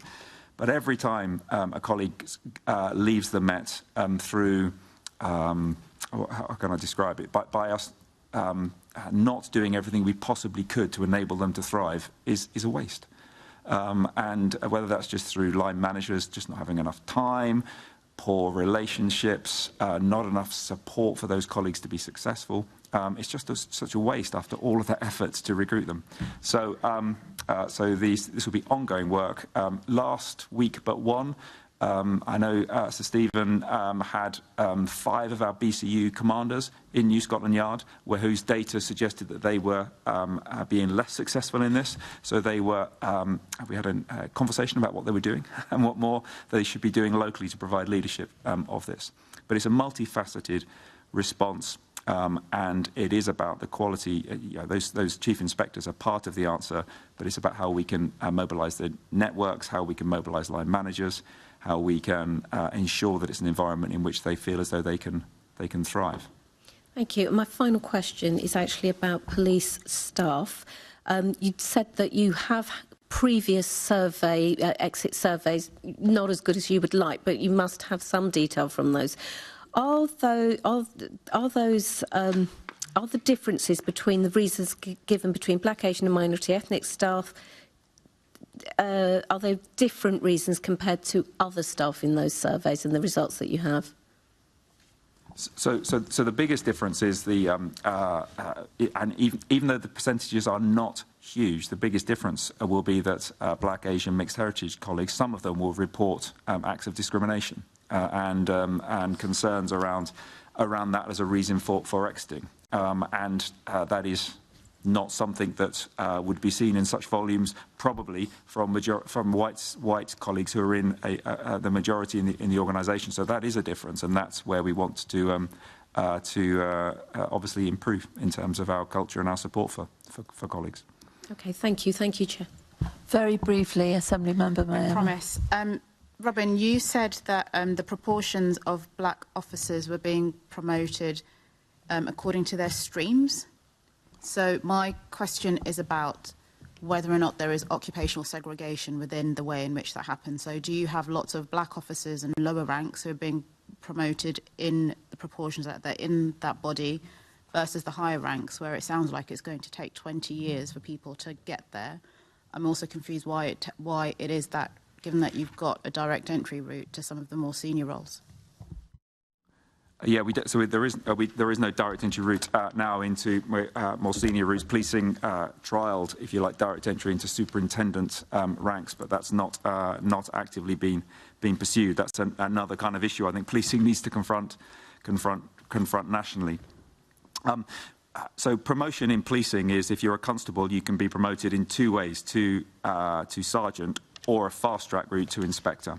The volume routes are into sergeant. So the pool of people we've got to promote from is the current constables. And when I talked about in proportion, it was these figures won't quite be right. I won't spend time just accessing it. But let's say 19% of our constables are Black, Asian, mixed heritage. I would want to see at least 19% of promotees being Black, Asian and mixed heritage. And in almost all promotion processes over the last 4 or 5 years, that has been achieved. When you get to the challenge, and it's a real problem for us, a real challenge. When you get to chief inspector, superintendent, the pool of people, the proportion of people is much smaller because, as I said, it reflects the diversity of the Met 10, 15, 20 years ago, because that's how long it does take for everybody to promote, given the current system. And the numbers are those, the proportion of those are very, very small. So the proportion that are getting promoted is still relatively small, and that's just why it takes just this generational shift to try and move diversity through the ranks of an organisation, where you join at the bottom and you progress upwards. As opposed to other organisations where everybody's joining at every single level, and that just regrettably isn't policing at the moment. Very briefly, Assembly Member Duval. Going back to the workplace organisation, the workplace model, you have got more flexibility than maybe you implied, and it's rightly so. I'm a great supporter of warranted police officers, but I'd be churlish to reject that you can't have a mixed teams delivering more an effective service or prioritising where you put the warranted officers in there. So I'm just casting my mind back. So when there was an issue with detective capacity, the Met brought in, they're not civilians because you're all civilians, you just have warranted officers, do you know what I mean, in that sense, brought in extra capacity to help that inexperienced workforce get to grips with the tasks they had to do. And that's flexibility, and in some ways, is there a document or a piece of work that the Met has undertaken of where there are other areas or other issues of where there is potential to improve the services to the public with a mixed workforce model? Does that document exist? Does that research exist? And Chair, it may well be appropriate that we try to look at our next committee work programme to return back to the workforce model. Happy because to of the do that fraud. because we're running so short of time. So, I mean, I just want to know, is there a document that exists? Has that research been done of where? I mean, I think the right drive on police numbers is right, but there must be a time when you start looking at particular aspects of policing where you think, hold on, we might do something different. Yeah, it'd be great to return to this because it is a rich area. There isn't one document, but we are looking at a workforce skills plan as something we want to do for this next year. We've got a mixed workforce, of course we have, and yes, we're all civilians. Some people have got greater powers than others, but a frontline team requires experts from forensics, requires experts in kind of call handling, in many of our specialists to make them successful. My point is that within the budgets, and I agree, it's great that we've got more police officers.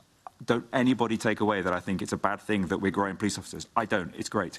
However, as the job gets more complex, as the task gets more complex, if we, as Sophie said, if the requirement is, for example, to invest a lot more effort, time, people in fraud, then putting generalist police officers into that was probably not the best response, and you would want to look at a different workforce model. Predominantly, the big lever at the moment is around new money coming in for police officers, not exclusively. We've got to balance the rest of that money between, people who are managing property stores, forensics investigators or specialist crime investigators, and we have got civilian investigators still in the workforce. They're mostly former police officers, obviously, but we have got those. But my question is, there's a balance, and we need to work out where that balance is.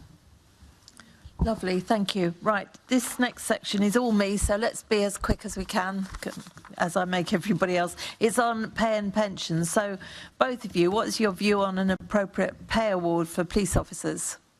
Robin, do you want to start? In 25 minutes, I'm giving evidence of the peer review body.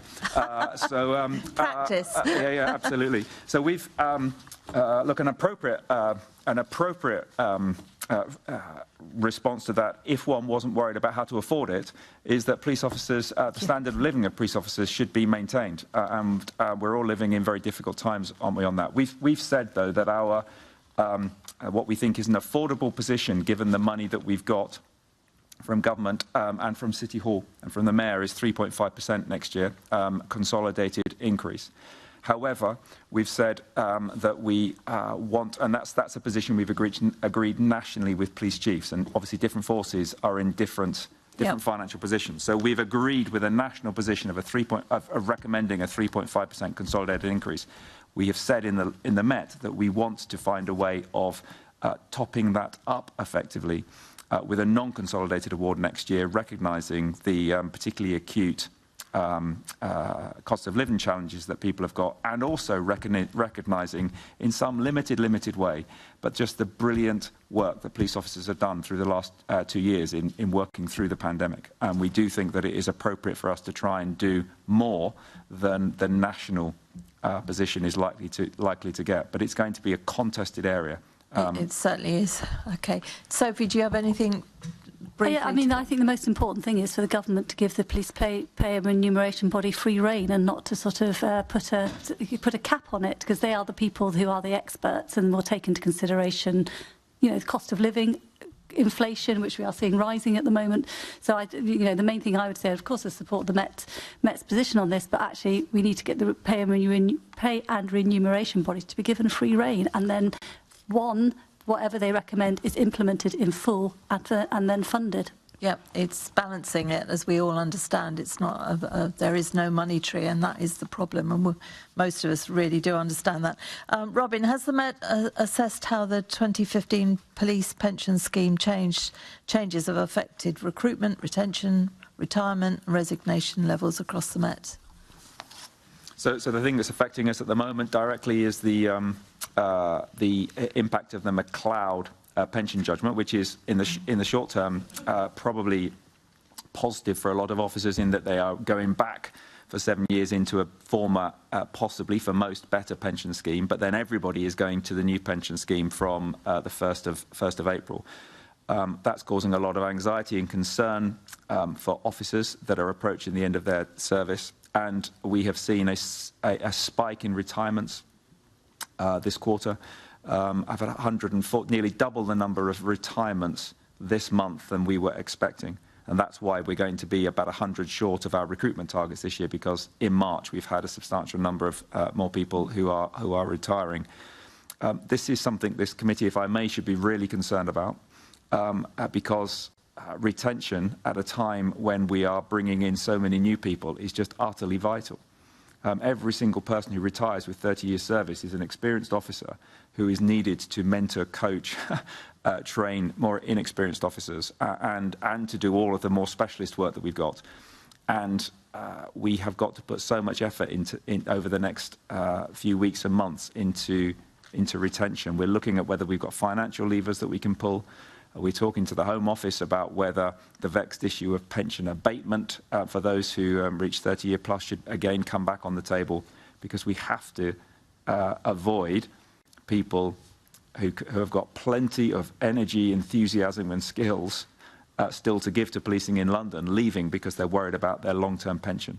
And that they might be robbed in some kind of way as a result of these changes. And it's really, really problematic. Yeah, so I'm worried. I think that's something we should come back to. We need to keep an eye on it. So talking about low morale now, what assessments have you made about how much of the Met's low morale is being driven by pay and pensions as opposed to the wider issues such as recent events and high-profile criticism? So undoubtedly pensions is a factor affecting people. It's very clear. It's come out through the Federation survey recently. It came out very strongly through our staff survey that was undertaken in October. Our next staff survey will go live in May, so we'll get the next iteration and the next sense there. But morale is of course low and challenged at the moment. Cost of living is a factor. Our officers are tired. They've worked for 2 years through the pandemic. We've got tens of thousands of rest days outstanding because of the just the super professionalism of officers, but confronting the challenges that we've had.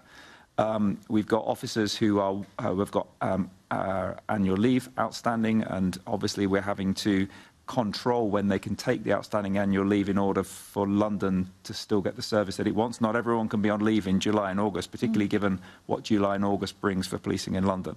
So put that on the top of all of the concerns and all of the criticisms that are being levelled at the Met, many self-inflicted, but also many amplified by others.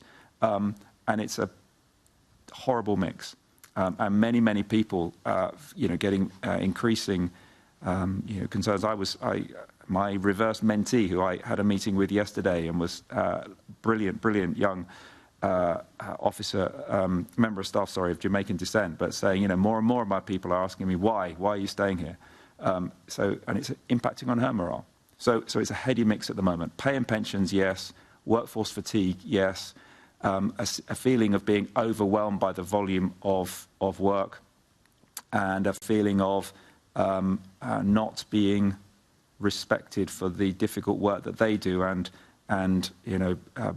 brought down by the cases of misconduct and utterly unacceptable behaviour that some are undertaken in the organisation, and that's a really complex mix for us to try and work through as a leadership team. Well, it certainly is. I mean, you may or may not want to comment on this, but Ken Marsh was particularly scathing about the way your commissioner has been treated. What's your views on that, or would you rather not comment? And I do understand either way. The Deputy Commissioner, I agree with everything the Deputy Commissioner said at this committee last month. I don't think it's necessarily helpful for me to comment further.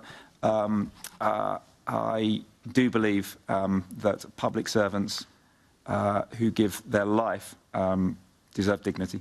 And anyway, but maybe in the interest of time, I shouldn't go any further. Okay, that's fair enough. And how is the police morale being addressed? I mean, what are you doing to try and assist this? Because whilst these high-profile cases are picked up in the media and picked up by people, there is so much good work going on that we see when we go on visits, and many of us know lots of various officers. What are you doing to try and address the low morale? So I have no glib answer to that, Chair. And what we're trying to do is to respond to the concerns of officers wherever we can. So what drives morale, as I've said, it's around a feeling of respect internally, and we're doing everything we possibly can through leadership to celebrate good work internally. We are unable to find a way of, through mainstream media and such like, obviously cut through on that at the moment, but we are celebrating the bravery and the courage of our officers internally. We're celebrating the performance of officers in confronting violence and the substantial reductions in violence that has been seen on the streets of London over the last 12 to 18 months. We're celebrating the hard work of that internally. We are doing what we can on pay. We're trying to be as flexible as we can on working time and responding to people's requests for annual leave. But we've only got so far to go, and we're about to encounter a really, really difficult summer. With protests, whether that's Extinction Rebellion or others, returning to London. We've got the brilliant opportunity of the, obviously, the Jubilee, which most all Met officers will embrace and want to make that such a success in London. But all of these things add to the time pressures, and that's going to be hard. We'll celebrate the contribution of the Met internally of everything that they do. What we will try as best as we can is to work with others in the sector and across London to be as willing to amplify the brilliant work that is done, as well as condemn that which is unacceptable. And our job as a leadership team is to try and, without being glib, without being defensive, without trying to downplay the utterly appalling behaviour of some, but is equally to celebrate the superb behaviour of so many officers and staff across the Met, and that's the balance we're trying to get, Chair. Yeah, and the onus is also on all of us to try and amplify that as well, because we're all aware of that. Given time restrictions, we're now on to the last question you'll be pleased to hear. This is on the Met Police estate, and we're starting with Assembly Member Devenish. Deputy Mayor, good morning or good afternoon now. You and I are of a similar age. Do you think we'll both be retired before the estate strategy is published? I hope not. We will. I know the state strategy has been long in the waiting and it's delayed, and we will hopefully publish it in the next few weeks. One of the issues now, and there's always another issue that comes around the corner for the state strategy, is obviously the Mayor commissioned the Kerslake report, which has significant implications for the Met estate, and we are looking at that and thinking about that in relation to the strategy. Thank you. Would you like to give us a date when you'll be publishing the estate strategy? Perhaps May the 6th? No, I don't think I can give you a date because it's quite complicated issues that we're working through. I'll leave you to AM Pigeon to finish. Assembly Member Pigeon. Thank you very much indeed. OK, Deputy Mayor, I have 3 questions on this. Can you confirm that it is not a legal requirement for MOPAC to sell police buildings at market value? So we are currently taking legal advice, refreshed legal advice on this, because I'm obviously totally aware of what the Minister said in the House of Commons recently in relation to Teddington Police Station. Before those comments, I had already asked for legal advice on this, because our previous legal advice was very, very clear that we were unable to take in social value in our decisions. I've gone back and we're asking for more legal advice on that, not just because of what the Minister said, but in relation to the Kerslake report as well. And that is one of the reasons why the estate strategy is delayed, because it's a significant issue. If I could, I would absolutely want to be able to sell, taking into consideration social value, but previous legal advice has been that we are very restricted on that matter. So you've sought legal advice around Teddington Police Station specifically? We're seeking legal advice around the general issue of that, and then we'll have to look about whether that applies to Teddington. Okay, and then my final question is, your draft police and crime plan emphasises the importance of neighbourhood policing, ensuring the police are embedded in local communities. So will you commit as part of this estate strategy at the very least to ensure London's remaining police stations and front counters in places such as Wimbledon remain open? So there is an ongoing commitment from the previous public access strategy for a 24-hour police station in every borough. There are 2 boroughs where there's going to have to be decisions around that, which is Merton and Barking and Dagenham. And as part of the estate strategy, we will be looking at that. Whatever happens, we will have to go back out to consultation. So have you got any commitments you can give around Wimbledon Police Station, particularly given the judicial review, the successful judicial review? And that judicial review, the outcome of that judicial review was that we had to look at the decision, and that's what we're doing. And as part of the estate strategy, that has all been taken into consideration. So I have nothing further to add to that at the moment. Okay, thank you very much. Thanks. Thank you, colleagues. And guests, we are on time, so I'm happy about that. I would like to thank, of course, our guests for attending this morning and for their answers to our questions. Thank you. Can I ask the committee to note the report, the discussion and the monthly report received from MOPAC?